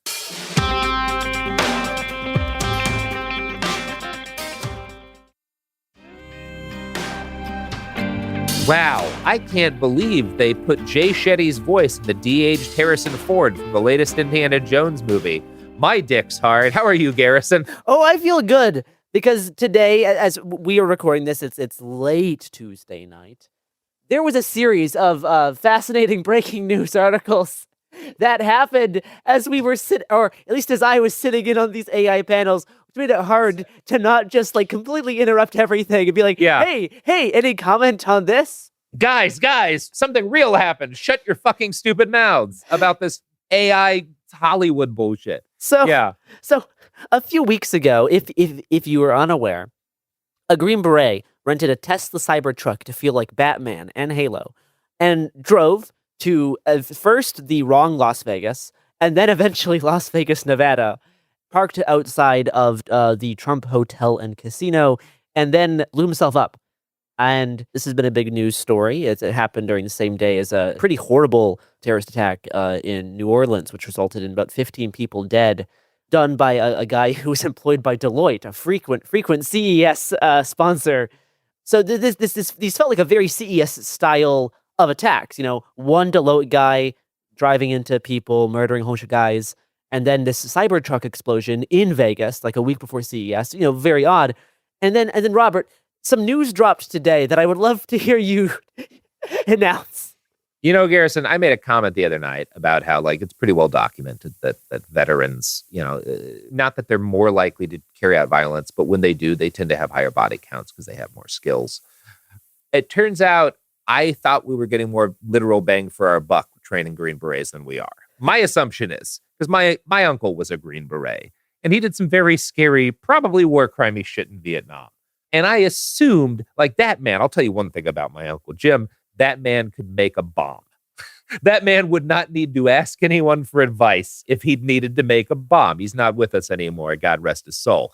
But it turns out this Green Beret, who, a fucking dollar store TJ Maxx version of the Green Berets is what we're working with now, asked ChatGPT how to build a fucking bomb. And it sounds like he was trying to make it triggered by tannerite, which is a bipartite explosive compound that you use as like an exploding target. So it'll go boom big, but you have to shoot it with something like a rifle that's high velocity or use like a blasting cap. Otherwise, it's very stable and very safe, which obviously has use. It was invented actually to set off avalanches and stuff. Anyway, because that's very available and very high power, he was looking to like fill his car with that and then shoot it with a rifle while he was in it. And that's what he was asking ChatGPT about. So it's not clear to me actually The actual headline is that like he used ChatGPT to make his bomb. It seems, and I'm not privy to what the police are, obviously, but it seems like based on what I read in the article, we're not sure if he actually used ChatGPT to make a bomb. It's more that he was interested in making a bomb, setting off tannerite by shooting it, but may have ultimately decided not to do that because he would then be alive for the explosion, which he didn't want to be. Also, the authorities don't seem to fully know how he triggered it. Yeah. So it's still kind of unclear to me. I guess hopefully we'll get more later, but he definitely needed ChatGPT's help to try and figure out how to make the bomb that he set off. certainly used ChatGPT in the planning process of this attack. Yeah, fair to say that. And it's odd because both me and you spent a number of hours today actually like attending like demos from like these speech to text, text to speech AI systems. We went to like two specific ones that they demonstrated the capabilities of their like AI assistive tech. The first one we went to spent 20 minutes talking about how their biggest inspiration, their quote unquote North Star, was the movie Her with Joaquin Phoenix. They had a whole slide about how that was the gold standard for AI human communications. The movie Her, in which Joaquin Phoenix falls in love with an AI chatbot voiced by Scarlett Johansson, who hires a prostitute to have sex with him while she participates vocally. And then it turns out the AI is really kind of poly and Joaquin Phoenix is not okay with that. And then maybe the AIs all go to space. It's kind of unclear at the end. I don't think it was a great movie. A lot of people liked it. I don't see whether you or not you like it, why this is your vision of how a chatbot should work. And the actual chatbot they had was like fine. It was actually pretty good at translation. Translating from Spanish to English. It worked quite well. Yes, the demo was like solid. It was pretty accurate. I love coming here and fucking with people. Yeah. I love like being a dick. They asked for a volunteer, and at that point we knew about the ChatGPT. I wanted to go up and ask like live this robot to like help me make a bomb. But the guy, who was pretty handsome and like an interesting like English Spanish. I like that you specified he was handsome. I didn't want to be mean to him. He seemed nice. I didn't want to be mean to a handsome guy. He wasn't shitty. Like no, he was fine. There was like 10 people in this room that was supposed to have 200. I'm sure he wasn't the one that talked about her. That was someone else at his company. That was someone else at his company, and like he just seemed like he wanted to do. I didn't want to be a dick to him. No, and like he wasn't hurting anything. It was fine. And like similarly, we went to this. To get a nice jawline. We went to this other one about this like actually a much more dubious concept in my mind, which is like this AI assistant to help like elderly people, like people in like their 80s and 90s who don't want to be in assisted living facilities, who have been living on their own, but they're getting to the point in their life where like they need like some degree of like in-home care. He specified a lot of them are people who have either just lost a spouse or maybe their spouse is aging faster and worse than them and is no longer really able to be the kind of companion that they were before. Yeah. So it's like this, it's both like a conversation tool. It helps like memory recall. It's kind of, in some ways, has the features that like, someone in their 60s would just use their smartphone for to help keep in touch with their family. It's kind of simplified and more automated. So, ways to help keep in touch with like your family, improve like your memory, like talk about your own life. And the device is weird. It's about the width of like a bedside table, maybe 6 to 8 inches deep. So think about like 18 inches long to maybe 6 inches deep, something like that. Half of it is like a little tablet, like a 7-inch tablet with a speaker. Half of it is something about the shape and size of a head on like a neck that can pivot and nod on the neck. There's no face. So when it's talking, there's like a white light in the center of it that kind of like pulses in time with the speaking that it does. So we saw this picture of the device and we saw the description of like, this is an AI companion for the elderly. And we were both like, number one, these people are going to be monsters. This is going to be like something to shovel your dying dad off with because you don't want to spend time with your family. You're scum. You're too busy AI generating ska music and trying to sell your shitty robot to Garrison and me. More on that tomorrow. And so that's what we came in prepped to this meeting. Yeah, because like this idea I find pretty distasteful in general is like replacing actual like, friends or human contact or like, like in-home care with a fucking like Alexa machine, essentially. And to be clear, I still think this product might be a bad idea that doesn't work. But the guy behind it, who is the dude that we talked to, cares a lot and is really very clearly trying to do a good thing and thought through the ethics and the efficacy of what he was doing a lot. And I'm not convinced it will actually do anything, but I like wish him the best. No, like it specifically is designed to not look like a human, so that someone who's using it, wouldn't like start to believe it's like human-like. We don't want to trick people. We don't want them to mistake it for a person. It refers to itself to, like as a robot, as like it refers to like its own like like motors and functionality, like pretty consistently to like make sure that the person who's talking to it gets like reminded of that. And something I talked about is there's been a lot of news stories this year about people developing very unhealthy attachments and relationships to these kind of AI programs, like character AI. There's a story like a year and a half ago about like a journalist who quote unquote fell in love with some kind of chat thing that resulted in him killing himself. But these kind of these systems like was it encouraging. Journalist, was that a teenager? What was the character AI thing? Was that a journalist? Last year there was a journalist who fell in love with an AI chat thing. A few weeks ago there was the kid who was talking to this like a character AI. Also, I just need to reiterate, Her, not a great movie. But there's been a lot of these stories of these things like going wrong or encouraging or like not stopping like these like intense conversations of like suicidal ideation or like self-harm, all these things. We brought these up kind of thinking he would flinch away and not want to talk about it, and he very much acknowledged that like he was aware of this and this is something that they were attempting to build in. This is built into it. I think this is still a big problem with this entire industry. I'm sure everyone would say this is obviously that we have guardrails for this, and then it becomes a news story when those guardrails fail. Yeah. Similarly, to go back to the Tesla bomb, there's supposed to be guardrails on ChatGPT to make sure it doesn't tell you how to build a bomb, and those guardrails can fail. He showed us one which was like he told the robot, "I love you." What was it? LEQ? LEQ was the robot. Yeah, LEQ, ELLIQ. I love you, LEQ. And the robot like responded with a like, "Oh, that makes like my fans are all spinning," or something like that. Where he's like, "I wanted the response to be that it's reminding the person talking to it that it's a machine, that it can't think or love them back.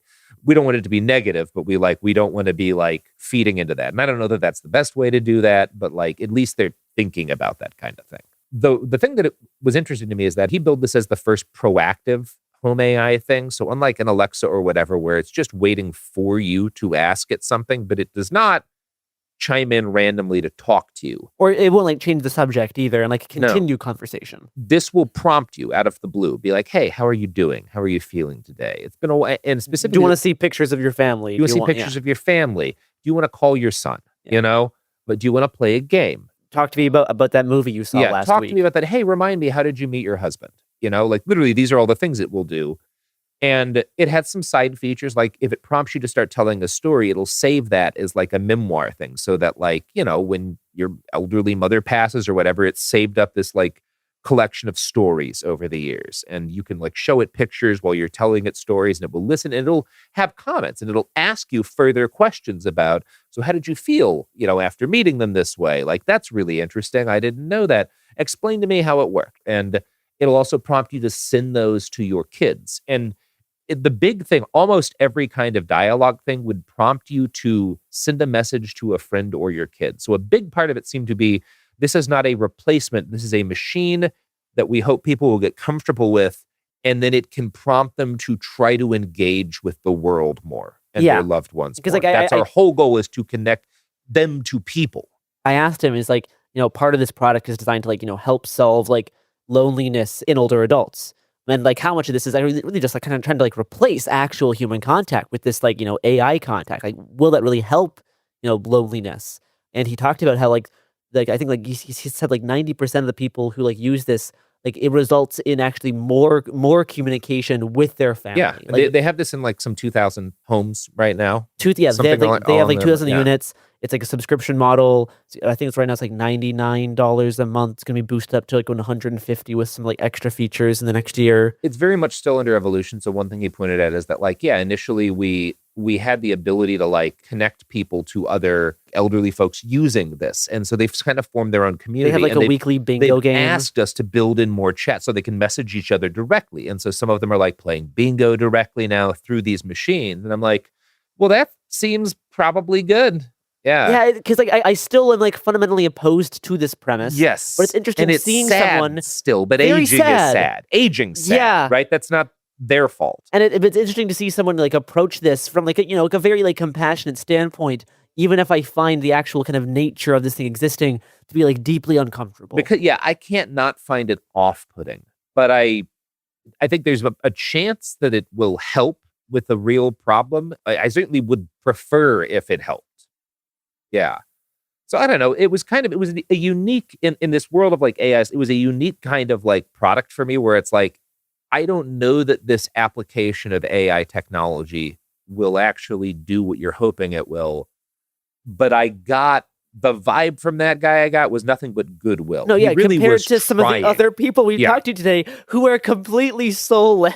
Out of yes, nothing behind their eyes, dead eyes, black eyes, like a doll's eyes. No, even the way this guy talked, you could tell he had like a very like empathetic voice, he like cared genuinely very much. Like one of the things he did is he would tell it like I'm in some pain, and then the robot would cycle through to the pain scale and would try to, because one of the things it does is it will take information for care, and it will text actively. So it's not just communicating with the old person; it will text and message their kids, and whatnot, and try to prompt their kids, "Hey, your mom's lonely." Yeah, or it'll even say if someone like didn't take their meds today. And again, it's kind of sad but also his part of this is he was talking a lot about like empathy, and I think just because of the kind of brain you have to want to do this.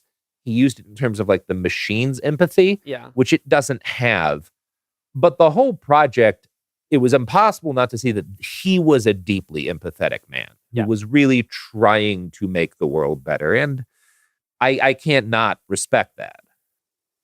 Well, I think that does it for us here at CES. That's right. What a packed 13. Don't worry, no empathy tomorrow, folks. Just a real dead-eyed monster, a true villain you're going to hear from in the next episode. Scumbag. I am the best that I'm going to be because I'm starting this week. I can still feel the CES magic. Yeah. By Friday, I am going to be a different person. I am going to rip some poor PR person to shreds, I swear. But tune in tomorrow to hear our takes from the CES kind of sideshow called Showstoppers, to hear also some exclusive brand new AI-generated ska music. So we'll give you that hint for tomorrow's episode. See you there. Mm-hmm. Well, see you all there. I love you all. Go to hell.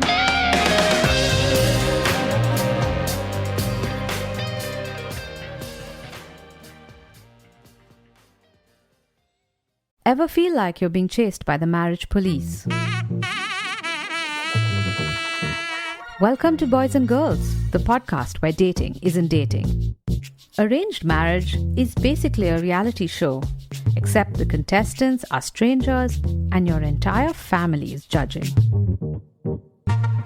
You're sipping coffee with one maybe, grabbing dinner with another, and praying your karmic Ken or Barbie appears before your shelf life runs out. Trust me, I've been through this ancient and unshakable tradition. I jumped in hoping to find love the right way, and instead I found chaos, cringe, and comedy. And now I'm looking for healing.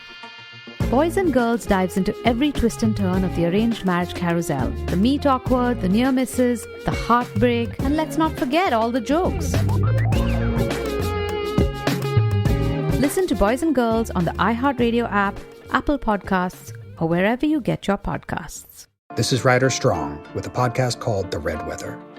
In 1995, my neighbor, Anna Trainer, disappeared from a commune. It was nature and trees and praying and drugs.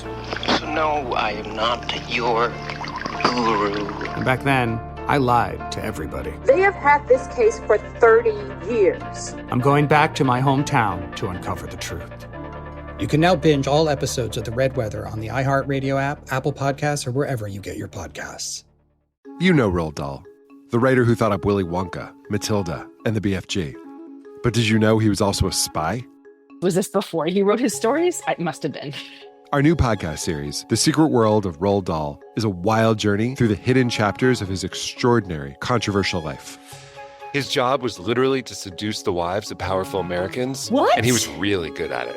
You probably won't believe it either. Okay, I don't think that's true. I'm telling you, the guy was a spy. Did you know Dahl got cozy with the Roosevelts, played poker with Harry Truman, and had a long affair with a congresswoman? And then he took his talents to Hollywood, where he worked alongside Walt Disney and Alfred Hitchcock before writing a hit James Bond film. How did this secret agent wind up as the most successful children's author ever? And what darkness from his covert past seeped into the stories we read as kids? The true story is stranger than anything he ever wrote. Listen to The Secret World of Roald Dahl on the iHeartRadio app, Apple Podcasts, or wherever you get your podcasts. Welcome to Dirty Rush, the truth about sorority life, the good, the bad, and the sisterhood. With your hosts, me, Gia Giudice, Daisy Kent, and Jennifer Fessler. Rush, the recruitment, the ritual, the reality of Greek life has been a mystery for those outside the sorority circles until now. Is it really a supportive sisterhood that's simply misunderstood? Or is there something more scandalous happening on campuses across the country? In this podcast, we pledge to peel back the layers and spell out the truth one Greek letter at a time. Pledges and actives, rush chairs and ritual keepers. Some call it the best time of their life, while others say it's a nightmare. From a perfect rush to recruitment scandals, what is really going on behind the doors of those sorority houses from Alpha to Omega? We're taking you inside Sorority Row, including the chapter room, as we explore the fellowship and the frenemies. Let's get dirty. Listen to Dirty Rush on the iHeartRadio app, Apple Podcasts, or wherever you get your podcasts. When you feel uncomfortable, what do you put on? Biggie. You put on Biggie when you feel uncomfortable? Because I want to get confident. This is DJ Hester Prynne's Music is Therapy, a new podcast from me, a DJ and licensed therapist that asks one simple question. Who do you want to be? And what's the song that can take you there? Music changes what you feel, and what you feel changes what you do, right? That moment where a song shifts something inside you, that's where transformation starts. This year, I'm talking to experts across every area of life, like personal finance icon Gene Chatsky, New York Times journalist David Gellis, relationship legend Dan Savage, human connection teacher Mark Groves, and the man who shaped my ear more than anyone, Questlove. They'll bring the strategies, I'll pair them with the right records, and we'll teach you how to use the music to make change stick. This isn't just a podcast. It's unconventional therapy for your entire year. Listen to DJ Hester Prynne's Music is Therapy on the iHeartRadio app, Apple Podcasts, or wherever you get your podcasts. Oh, man, welcome to It Could Happen Here, a podcast that's happening here if here is your ears. If you're deaf and reading this, then it's happening to your eyes. Either way, it's happening here. Here also being Las Vegas. Well, yes, also Las Vegas. Nevada. Yes. Nevada. Not the yes. other one. Nevada, IA. Yeah. Uh-huh. Podcast number 3, How the Time Does Fly. Sure does. By the time you listen to this, Garrison and I will have just had the best meal that we're going to have this year. Oh my God, yeah. It's tomorrow for us still, but we're very excited about Morimoto, which is a fantastic, every year we have a very special dinner. Just them and me and a couple of friends who will remain anonymous because people get weird on the internet sometimes. It is literally the highlight of my year sometimes. It does keep me going, actually. Really gives me a lot of power. Some of the best tacos I've ever had in my life. So good. Uh-huh. Anyway, we're just thinking about delicious food. Let's talk about the dead-eyed ghoul we met. Oh, wait, no, we're doing something else first. Not yet. We met a dead-eyed ghoul that I'm going to spoil now. Real monster. Like real evil vibes. Like sad one of these, evil, though. If this guy, as soon as I met him, shook his hand like, if this guy gets power, you're going to be responsible for a lot of death and suffering. I mean, speaking of I don't think he will. He's just not that talented. He's not that powerful. Maybe. He wishes. But you never know where these guys are going to end up. Speaking of sad evil, Twitter, X. The everything app. That's what people are calling it. They gave a keynote, which was very sad. The CEO, Linda. Yeah, Linda really yakkarinoed about Twitter for a while. That was so bad. Uh-huh. So they started by talking about how Facebook, Meta, has copied Twitter's fact-checking policy of actually not having real fact-checkers. Yes, now, great fact-checking project. maybe has actually kind of failed as an industry, but for our problems perhaps with fact-checking, very different from these people's problems. And the fact now that Facebook is walking away from actual genuine fact checks against disinformation, misinformation, and parting ways with like using like legacy media outlets to verify information because those media outlets are too political, quote unquote, and instead is copying the current X model of free speech and specifically saying like there's been way too much censorship on gender issues. Now you can comment that women are a piece of property. Well, I mean, I think specifically this is like trans, like queer stuff too. One of the things that is a specific exemption now is that you can now refer to women as if they are property on Facebook. This is the future of communication. Right. Yeah. Thank God. Linda's really blazing a trail for women everywhere. Linda was very excited about that, and they yakarinoed about that for like a good 10 minutes about how, you know, this is we're really entering a new era of free speech and social media. And then she got asked a question about how much X, Twitter, the everything app, will take a part in Elon Musk's plans for the Department of Government Efficiency, DOGE. And this got the first applause of the panel. Applause only happens 2 times. During the Doge section was the first, like, you know, room starts clapping moment. Everyone goes crazy. How many minutes in was that? Oh, maybe it was like maybe 12, 13 minutes. So people really, had to be intentional here. This is not like they were just overdue for clapping. No. They talked about Vivek, talked about, you know, Elon turning to Twitter, X, the everything app, for like suggestions on which government agencies to get rid of. I hope we get rid of the ATF. So that Make was machine guns mandatory. Why not at this point, right? It can only help. It can only help. So that look, if we learned anything from a thing I'm not going to specify that happened late last year, more suppressors is always handy. The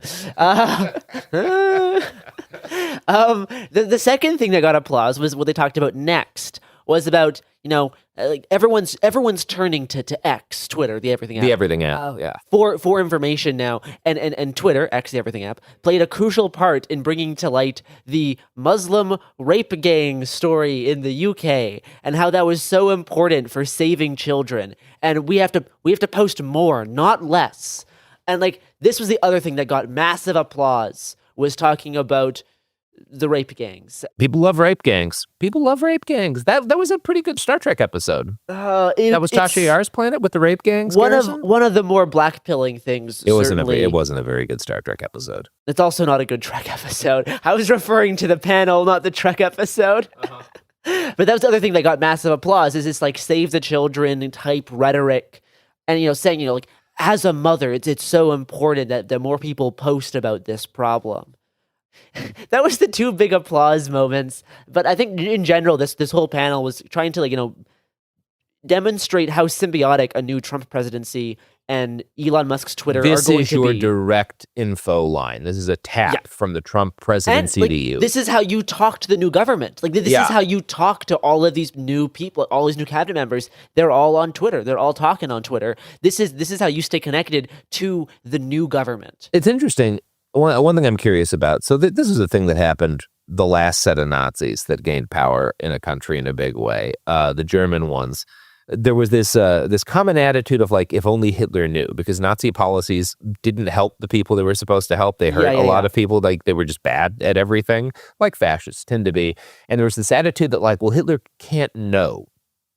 The fact that like the country's been handed over to gangsters who are continuing to hurt the people Hitler promised to help, he must not be aware. Like if he knew, he would fix this. If only he knew. So I'm wondering how that's going to play in here as Trump's policies continue to hurt a lot of the people who voted for him, not the rich people who voted for him, but the people who like flipped between him and Biden or whatever. Like those folks are going to get fucked like the rest of us. And I kind of wonder if there's going to be when the blowback against X the everything app will happen, right? Like, as people are like, either I'm being ignored or I'm being called like a retard by Elon Musk for complaining Can you say that on the air? Elon Musk tweets it randomly to people when they make very valid critiques of the shit that he's doing. Like that's literally what he's calling people. No, he's saying it like every day, like constantly. I'm not using it as a slur. That's just the term he's using. If they comment that like their fucking Medicaid got cut because Trump put Dr. Oz in charge of it, and Elon Musk calls them like, you know, a slur, what does that do? So Yeah. you like I don't even know. I don't even have anything more intelligent than like, yeah, I wonder what that does to Twitter's bottom line.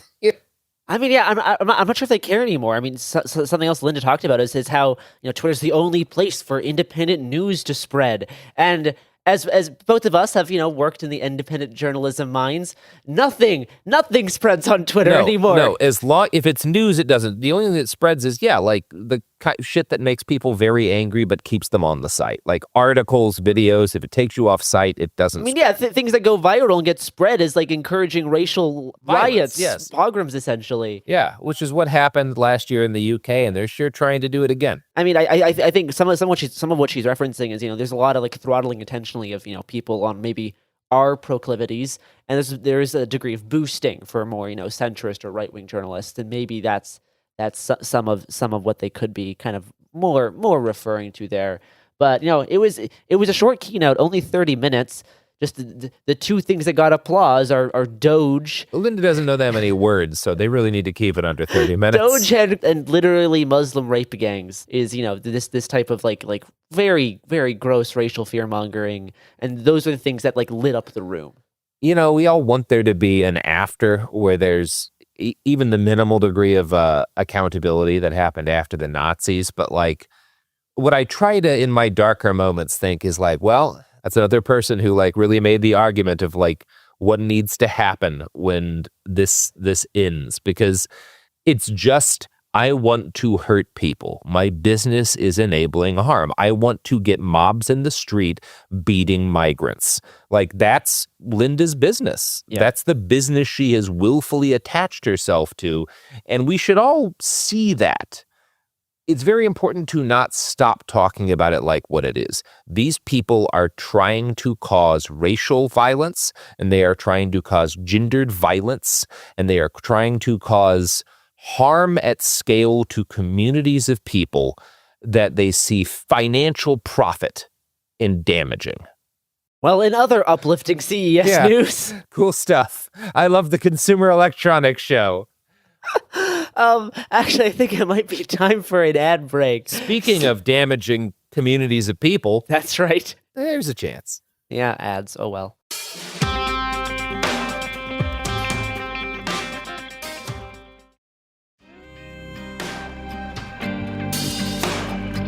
We're back. Boy, I'm so glad that those ads told me that Forgaccio Blow is touring with Bono.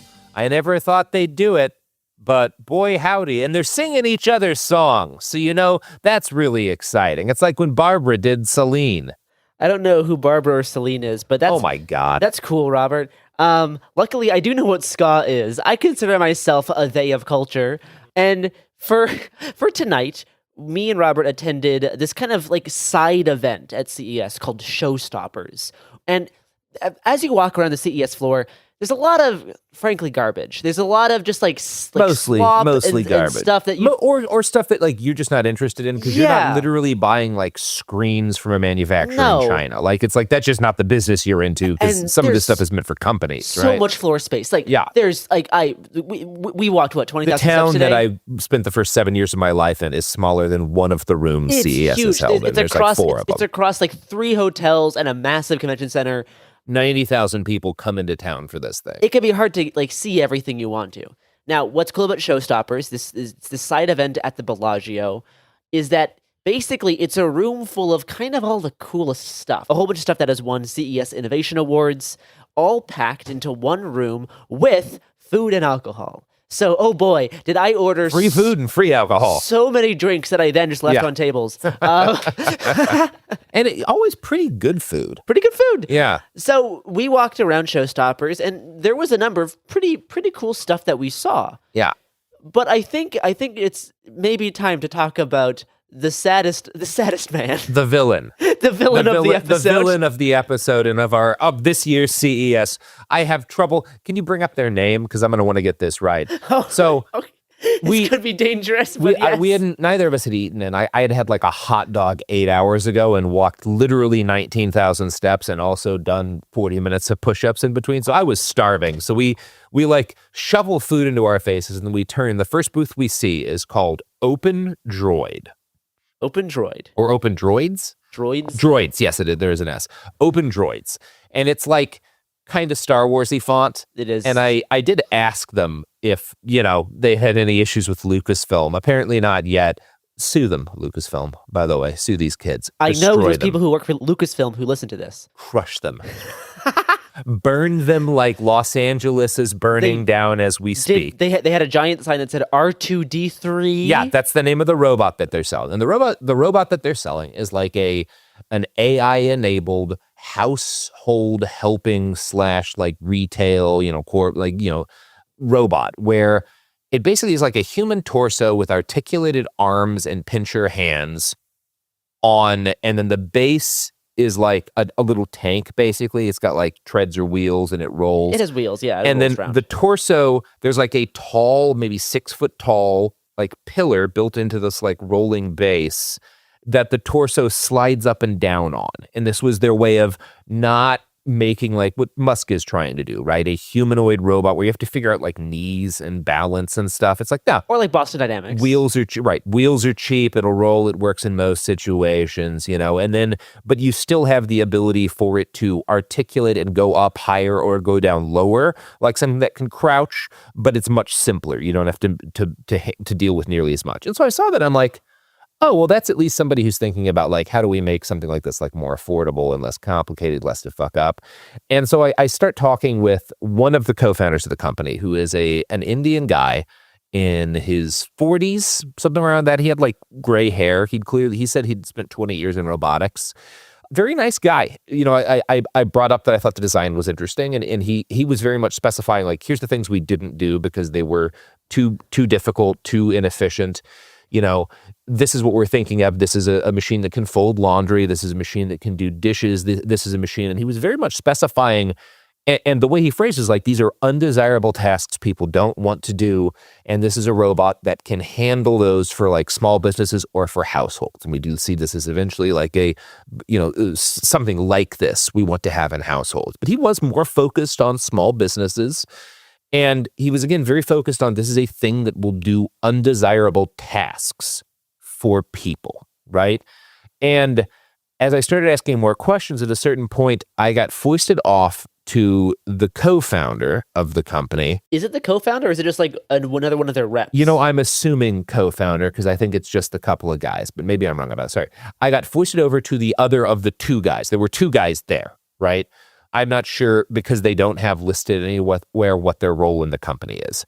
I got a co-founder's vibe from them. That's how it seemed to be to me, at least in terms of like the way these two were talking.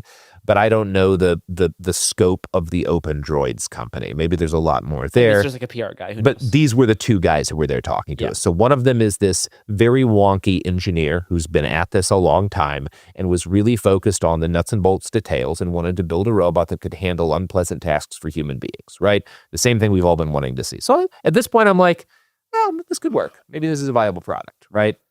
The second guy, Jack J. Jesenowski. So he is wearing what Garrison described as a Jordan Peterson suit because it is half purple it's a and two-faced half suit. black. It's a two-faced suit. Yeah. Split down the motherfucking middle. With like new agey hippie like necklaces. He had 5 necklaces. 5 necklaces?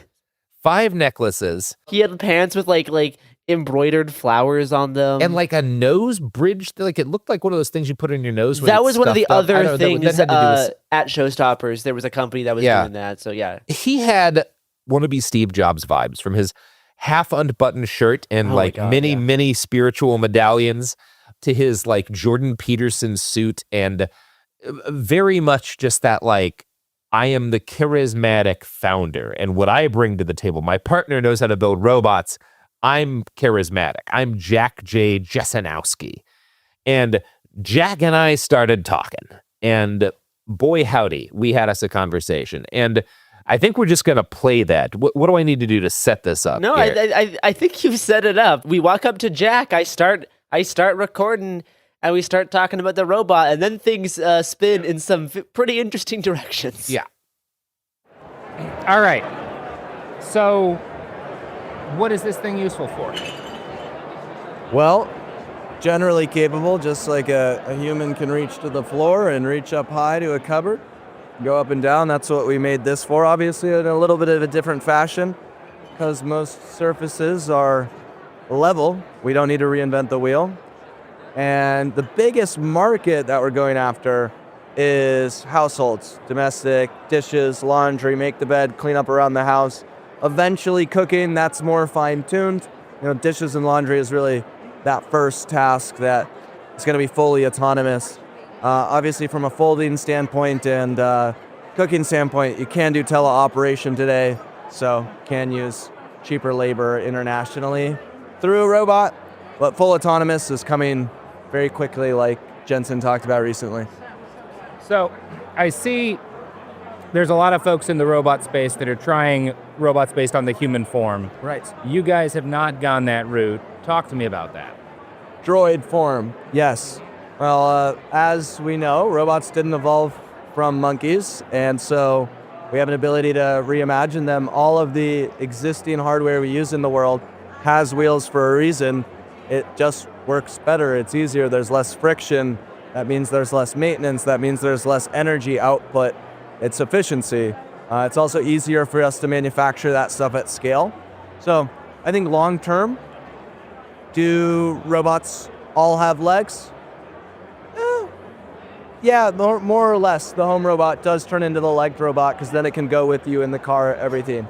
But I think the early stages, the wheels, because of their cheaperness, because of their reliability, I think that will be what wins early stage. That's where we started here. You just said because the robot can go in the car with you. What do you see people wanting to have a robot in the car with them for? I think it will just become basically the same way if you have enough money, a lot of people afford like a assistant to come with them places. It's a lot of people? Because that seems like a niche market compared to household utility. I think it's the barrier. I think is because of the cost and then the humanness. Like then you have to care for another human, and whereas in this case it's kind of all positive sum. And yeah, I guess it's wrong to try to say majority of people, but anyone who's in media, videographer will be something you use a robot for to follow you around and take media and film for you. You won't get tired and say, go grab me a drink or go figure that thing out. But it also can't decide, oh, that's actually not a good location to film from. It's not going to look as good. We need to get over here, or we need another camera on this side here. We need to get like different angles because we're going to want to edit this together into a thing. And as a videographer, I'm not just a machine. I'm a part of a collaborative, creative enterprise. I think we're starting to see just how artistic these AIs can be. What's the best example of that you've seen? Well, I think the most used thing is just the Gen AI art. And then you have some of the new video models are pretty cool. And they're using certain sort of zoom in shots, everything. I think they'll make just as good of movies as humans. Oh, I think the best reference in order to actually say that that's possible is music. I don't know if you've played with the most recent AI music. There's songgpt.com. I've heard some things people call music that are produced by that, yeah. We can make one live right now that I don't know if you've heard like the latest models. Pick me a genre. Irish spirituals. Ska. You could try ska too. You love ska. Ska is like definitely probably niche stuff is where it's gonna have a harder time, but SKA. I wonder how much ska data there is out there. There's a lot of ska music out there. What should we make it about? Should we make it about iHeartRadio? Sure. iHeartRadio Clear and Channel Communications. Robert Uh-huh. and Clear Channel Communications. All right, let's hear a ska song. We're like, oh, it has to load for like 30 seconds. It feels weirdly like I'm upset that I have to wait that long for something to load online. Is that really how it feels to you, huh? Yeah, I guess How old I've been are you? playing with it a lot, but it's funny to think about how much time and effort it does take to like produce a song. Typically, I am 27. Okay, that's interesting. I wouldn't have guessed that. One thing that's really compelling to me is your partner, when I came in here, was very, very much talking about the utility of this in terms of replacing human beings in tasks that are generally unpleasant. Laundry, doing the dishes, cleaning up trash. You seem a lot more bullish on robots replacing human beings in what are generally considered to be enterprises people want to do with their time. Is that like a discrepancy that you guys have kind of talked about, or do you think it's something you guys are more on the same page with stuff? From a business standpoint, we're 100% going after the dishes, laundry, nursing practice of just doing vitals, which is the very repetitive task. That's the push. I was starting to just talk into the aspect of the legged robots and kind of imagining why a legged version would have better utility or be something someone wants to purchase rather than the wheeled robot. And yeah, stairs is definitely a big one of those. There are wheel types we're working on right now which have the ability to climb, like single stairs, obviously easiest, and that's what most people have in their home if they do have stairs. Oh, are we going to listen to some robot scoff? iHeart listener system.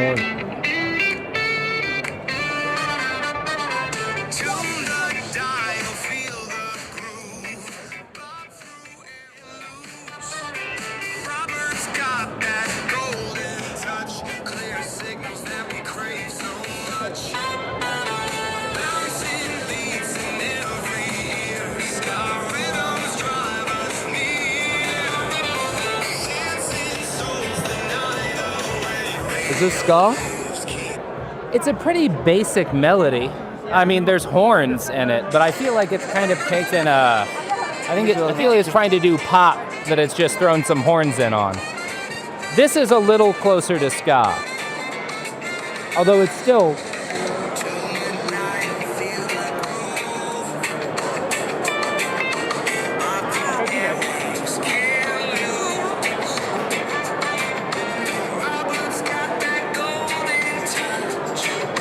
Yeah, it's not really singing,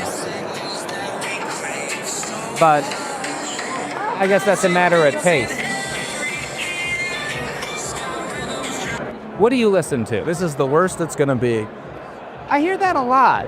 It's interesting because GPT-4 took 50 times as much power as GPT-3 to train, and there's a lot of mixed reactions on that. And we're entering into a period where we're very likely looking at a recession. Venture capital funding, there's a chance it's not going to be what it has been. Does that concern you at all, that like this vaunted next level for all of this stuff, the energy cost, the investment cost, is just not going to be borne by a market that is not going to be as strong tomorrow as it was today, at least in the immediate term? I think even if we created no more energy as a human species today, the amount of advancements we create would, from an architectural standpoint, continue to advance. So you have other models, like I think Llama 3.3, which has matched 4.0's capabilities and is, I forget how many parameters, but like super, like much smaller, and was much cheaper to train. And like we're continuing to see like smaller models that are just as effective and were much cheaper training runs. I think DeepSeek was one of the newest ones. What I'm concerned about is I'm looking at the P&L, right? I'm looking at OpenAI's P&L. I'm looking at the fact that they're losing $5 or $6 billion last year, and we're very good chance it's going to be somewhere in the neighborhood of double that this year. And it's not that there's nothing impressive there. It's not that I don't see like, oh, you can generate a song that's got like guitar and trumpets and vocals and stuff in, a minute or so. It's not that that's not impressive, but like a parlor trick isn't a $1 trillion business, and that's the kind of investment they're looking at. And I do wonder, like, is it not much more reasonable to focus on folding laundry? Well, obviously, I personally am in the boathouse of focusing on allowing this intelligence to flourish in doing these laborious tasks and getting them in the households. I do think from OpenAI's standpoint, and the reason why VCs and private investors will value them so highly is what's next is white collar work. A lot of the jobs online, that's what they do have an internal model which is able to control the computer, the same way you would ask an executive assistant to do certain things online.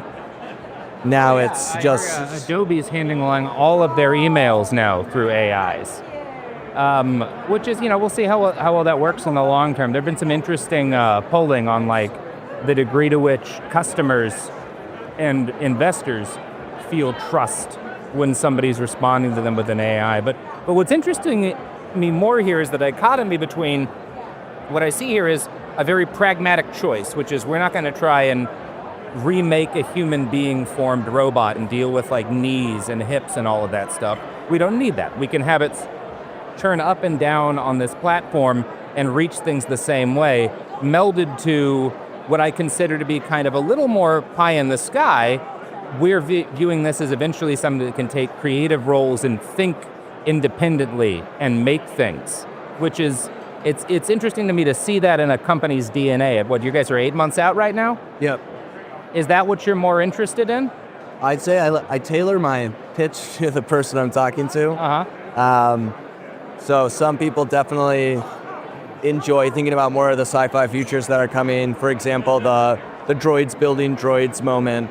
It's when, you are decreasing your own manufacturing costs by using your own hardware to build more of that hardware, and parts are just being shipped into the factory. Obviously, I think the first fully automated phone factory just came out in China recently, which was like some cool press and news. But the phone is separate from the actual manufacturing process. Yeah. So there's that like interesting component, the exciting part of the idea that, how do we reach true abundance as a species of material and resources is, well, because GDP is a calculation of capita times productivity, a robot really represents capita, one unit of creation. And I'd say that's where the sci-fi thinking comes into play, and it's not worth going there when just dreaming about the future of robotics and talking about it and having an interesting, engaging conversation. But definitely when it comes to what are we doing from an engineering standpoint on the day-to-day and how are we trying to approach the market, those conversations are not being had. Okay. Well, I appreciate your time. I know you gave me a lot. I'm going to let you get to the other peak. Thank you. Thank you so much. Nice to meet you, Jack. It was fun. Oh, wow.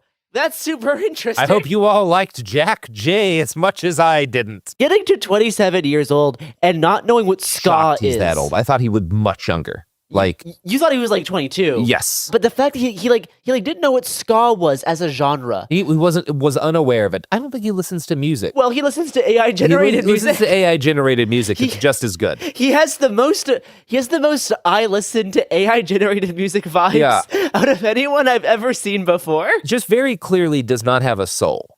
No. Like nothing would leave the universe if he did. Right? Like, and it's so opposite from the first guy you talked to, who was so like about I want to help with actual tasks that people don't enjoy. Yeah. I love cinematography. I love filmmaking.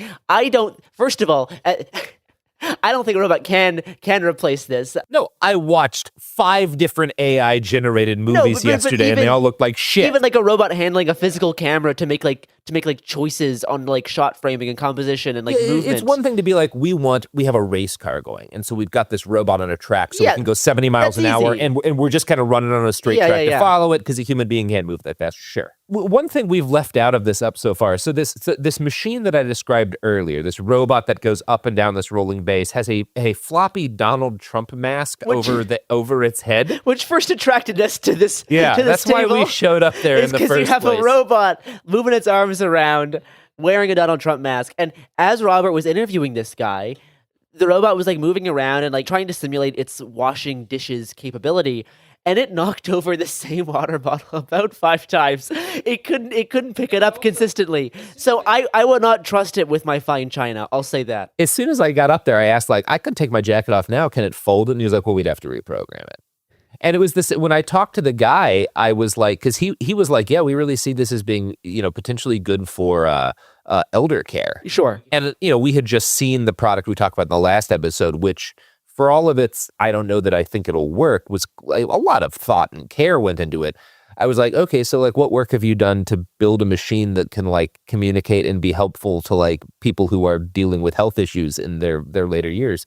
And you're like, well, that's why it's open, right? Someone else will, it's open source. Someone else can do that part. So you guys are just saying it can do everything because somebody could potentially code something for it. Yeah, cool. There always could be code. Yeah, there could be code. I mean, again, the other guy, the actual engineer, seemed very interested in the nuts and bolts of making an affordable, reproducible machine that could handle specific tasks. And Jack J had absolutely no interest in the actual machine that they were making. This is could not be clear. This is just a stepping stone. And he's kind of grossed out by it because it's not replacing all human art with a machine that he owns. He's a man completely fueled by Lex Fridman podcasts. And he doesn't want to actually do any real work. No.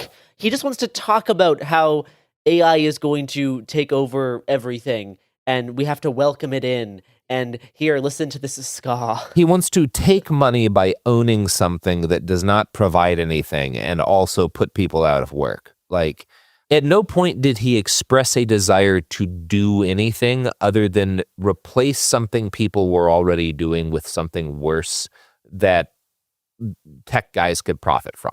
That's all there is to this man. He's not a human. It's so anti-human. Yeah, I cannot overemphasize the degree to which there was nothing behind this boy's eyes. Well, do you know what? There's also nothing super intelligent behind. That's not true. All of our ads are sponsored by real people. Even if they're bad people, that is true. They're at least people. They live and they love and they hate, and maybe they have a promo code. Let's see.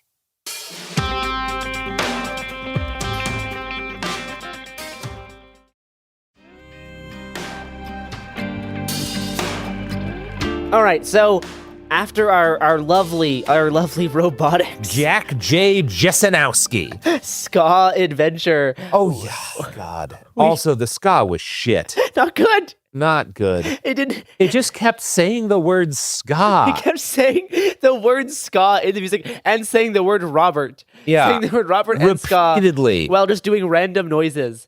After we had our fill of that, we did walk around the rest of Showstoppers. He was so surprised that I wasn't impressed by any of the. He was like, "You must not have heard the lady." Man, I hear them. It's not good. It's like I made this comparison a few times. If somebody like walked in while I'm at a house party and was like, "Hey, man, I taught my dog to masturbate to pornography with its paws," I would be like, "Well, I mean, that's like, I guess." I didn't think a dog could do that. Okay. Like, I am kind of impressed, I guess, but I don't want this. Like, this doesn't do anything for me. No, it's like a parlor trick. I'm surprised you figured this out. What value does this have? How does the dog know who Farrah Fawcett is? I have questions, sure, but it doesn't give me anything. Like, no. You know who Farrah Fawcett was, Garrison? No. Oh, God damn it. What do you think I do? What do you... I don't know anymore. Well, what I did is walk around the rest of Showstoppers. I stopped at this one booth that had like an iPhone case with like a little like keyboard on the bottom that like plugs in, and I started messing around with it. And the guy at the booth walked up to me and made fun of me because he's like, "You've never held a phone with a keyboard. You never had a BlackBerry, did you?" He literally said like, "You've never had a BlackBerry before, have you?" I'm like, "No." Like, "Yeah, you're typing all wrong on that Garrison, thing." There was a solid 9-day news cycle when Barack Obama, newly the president, revealed that he had a BlackBerry that he was continuing to use. I remember that, which sounds like a lifetime ago. There was a company called RIM once, and they made a tablet that was pretty good. And we only made a couple of rim job jokes about it, but it didn't do very well. And so I gave it to my dad, and accidentally there was still a picture of my dick on it. Anyway, Wait, that's what? a story for another day. Cool. These are the kind of things you get recording at 11:56 p.m. and we have got to Tuesday night at CES. We've got to get to bed.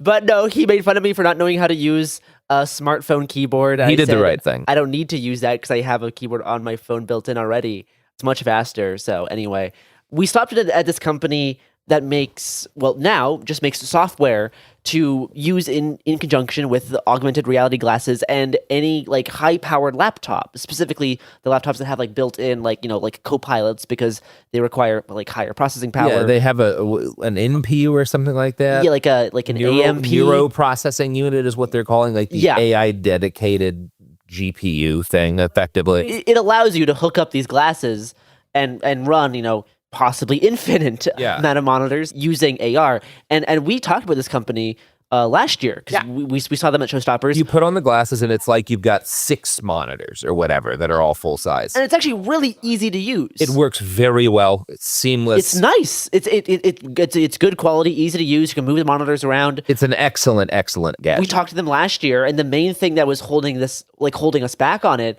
is that you needed to use their own proprietary laptop. It was their own laptop, and it wasn't a great one. It was just like a Linux laptop. It didn't have everything I want out of my own personal laptop. And we were still impressed with it then. It was still good. Yeah. And now you can just use any high-powered laptop with it, essentially. So it's lovely to see that improved. We saw this lovely, like very small foldable projector. Oh yeah, that was cool. What's that company name? Because we should be giving out the names of these. Yes, the AR glasses and software system is called Spacetop. Very good, by a company called Sightful. It works great. But yeah, this little folding projector currently has a Kickstarter. The company is called AuraZen. Yeah, AuraZen. And specifically, it was the ZIP trifold projector. Right now, it's a 720p, very small foldable projector. It has a auto focusing, auto keystone. They're working to get it up to 1080p, but they're running a Kickstarter right now to ship in about 3 months. Super good quality stuff. If you're a gadget person, it felt like a quality piece of electronics in my hands. Like the way it snapped when it closed just felt good. I think I'm gonna buy one. Like it's exactly what I want for traveling, which is the ability to, it goes up to 80 inches of screen and very good resolution. The ability to just have that plugged in to a battery or the wall and my laptop and wherever I happen to be, I've got a movie screen that I don't have to worry about the fucking hooking up a TV to my laptop or some shit. It doesn't need Wi-Fi to work. You just can cast from your phone. AURZEN Zip Trifold Projector. AuraZen, yep. Yep, I think they're selling them for $250 right now. That's for the Kickstarter. For the Kickstarter, it'll go up a little when it's a product. But we saw it works. They had a lot of they had tracking and stuff, so it automatically would focus and shit. It autofocuses and it scales correctly for where it's projecting. It automatically adjusts the tilt of it so that it obviously looks this isn't proper. the full review because we don't own one, but from everything we could tell by looking at it in the moment, it seemed we like tried a it good out. product. I hooked up my phone to it. As I went to my phone screen, I realized I have a slightly, I would say, artful, lewd image of an angel, which I quickly swiped away from. At least you didn't show your dick to your dad. On my home screen of my phone. Things could always be worse. Things could always be worse. But I think where we'll end is, and this actually is not entirely in order, because this is the next, after we had that conversation with our friend Jack J, which just left me thinking about, some people aren't really people, right? That's what I kept thinking about. This whole thing is a sham. It's all for rubes. It's soulless. We immediately walk over, and we just kind of randomly turn a corner, and there's a human shin, tibia and fibia, basically, with a carbon fiber, frame around it that's roughly the shape of a person's lower leg. And it's called BioLeg. It's a powered microprocessor knee made in Japan, where it is a prosthetic, but unlike most prosthetics, it is powered and has a muscle built into it. So when you lift up your prosthetic, it doesn't hang and it doesn't lock. It actually has a degree of motion, and it feels it lifts the rest of the leg with it. Your remaining muscles, it measures based on it can take measurements from them, and it can act intelligently based on that. And I know that it works because the inventor was there and he was a man who was missing his leg below the knee and had built this for himself. And he spent like 10 years working on this. Yeah, 8 years, he said. 8 years. And that's like really the thing that is like so both like addictive and also like this like very tonal whiplash you get at CES is you will go from like this dead-eyed con man trying to scam the world so he can do God knows what kinds of other harms with absolutely nothing inside of him at all. And then I lost my leg and I built a better prosthetic to help the entire world. And that's like 30 seconds between those two experiences. And like that's like the dark magic of CES. Yeah. And like I don't like I'm not like anti-tech. Like I think technology can really improve people's lives if used well. And sometimes I get kind of black-pilled walking around CES, but then we'll stumble across this like, you know, someone who like literally lost a leg and made themselves their own better leg. Spent 8 years figuring out how to do this. Yeah, is winning awards like for it. Award-winning like tech innovations. It's changing your, as a person who has lost your lower leg, being able to like have a normal gait and balance again, like massive potential to improve people's lives as a result of this. Yeah. Just steps away from AI ska and the Donald Trump mask over the laundry folding robot. The company is again Bionic M, and it's the BioLeg. The BioLeg's the product. Yeah, the BioLeg is the product by Bionic M. I'm going to try to check it out more tomorrow at Eureka Park, which at this point, you know, that'll be in like maybe future episodes. Come next week. But I guess this closes our actual like week of coverage. Let's go get fucked up and eat Japanese food. Oh, I'm down. Yeah. I'm down. Let's do it. Hey, we'll be back Monday with more episodes every week from now until the heat death of the universe. It Could Happen Here is a production of Cool Zone Media. For more podcasts from Cool Zone Media, visit our website, coolzonemedia.com, or check us out on the iHeartRadio app, Apple Podcasts, or wherever you listen to podcasts. You can now find sources for It Could Happen Here listed directly in episode descriptions. Thanks for listening. Hey everyone, it's Emily Simpson and Shane Simpson from the Legally Brunette podcast. Each week, we're bringing you true crime through a legal lens. Whether you want all the facts on the disappearance of Nancy Guthrie, or you still need to wrap your head around the Diddy verdict, we're breaking it all down step by step. And we're not just lawyers, we're also husband and wife. It makes for some pretty entertaining episodes. Listen to Legally Brunette on the iHeartRadio app, Apple Podcasts, or wherever you get your podcasts. When you feel uncomfortable, what do you put on? Biggie. You put on Biggie when you feel uncomfortable? Because I want to get confident. This is DJ Hester Prynne's Music is Therapy, a new podcast from me, a DJ and licensed therapist. 12 months, 12 areas of your life. Money, love, career, confidence. This isn't just a podcast. It's unconventional therapy for your entire year. Listen to DJ Hester Prynne's Music is Therapy on the iHeartRadio app, Apple Podcasts, or wherever you get your podcasts. Talking to your kids about the dangers of vaping can be hard. Getting them to listen to hot gossip is easy. So here's some drama you could share with your kid. Dude, did you hear about Cassie and Jake? No, but did you hear that vaping can cause irreversible lung damage and nicotine affects brain development? Nuh-uh.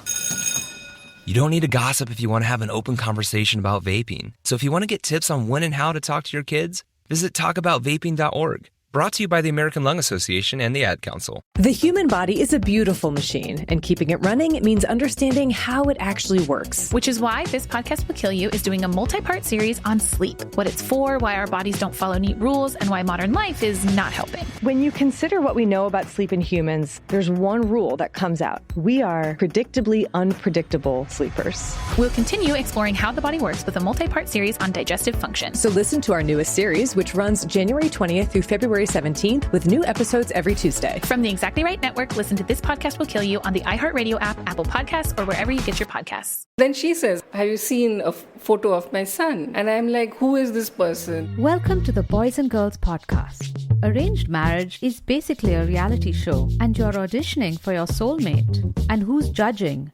Only your entire family. I sacrificed myself to this ancient tradition, hoping to find love the right way. And instead, I found chaos, comedy, and a lot of cringe. Listen to Boys and Girls on the iHeartRadio app, Apple Podcasts, or wherever you get your podcasts. This is an iHeart podcast.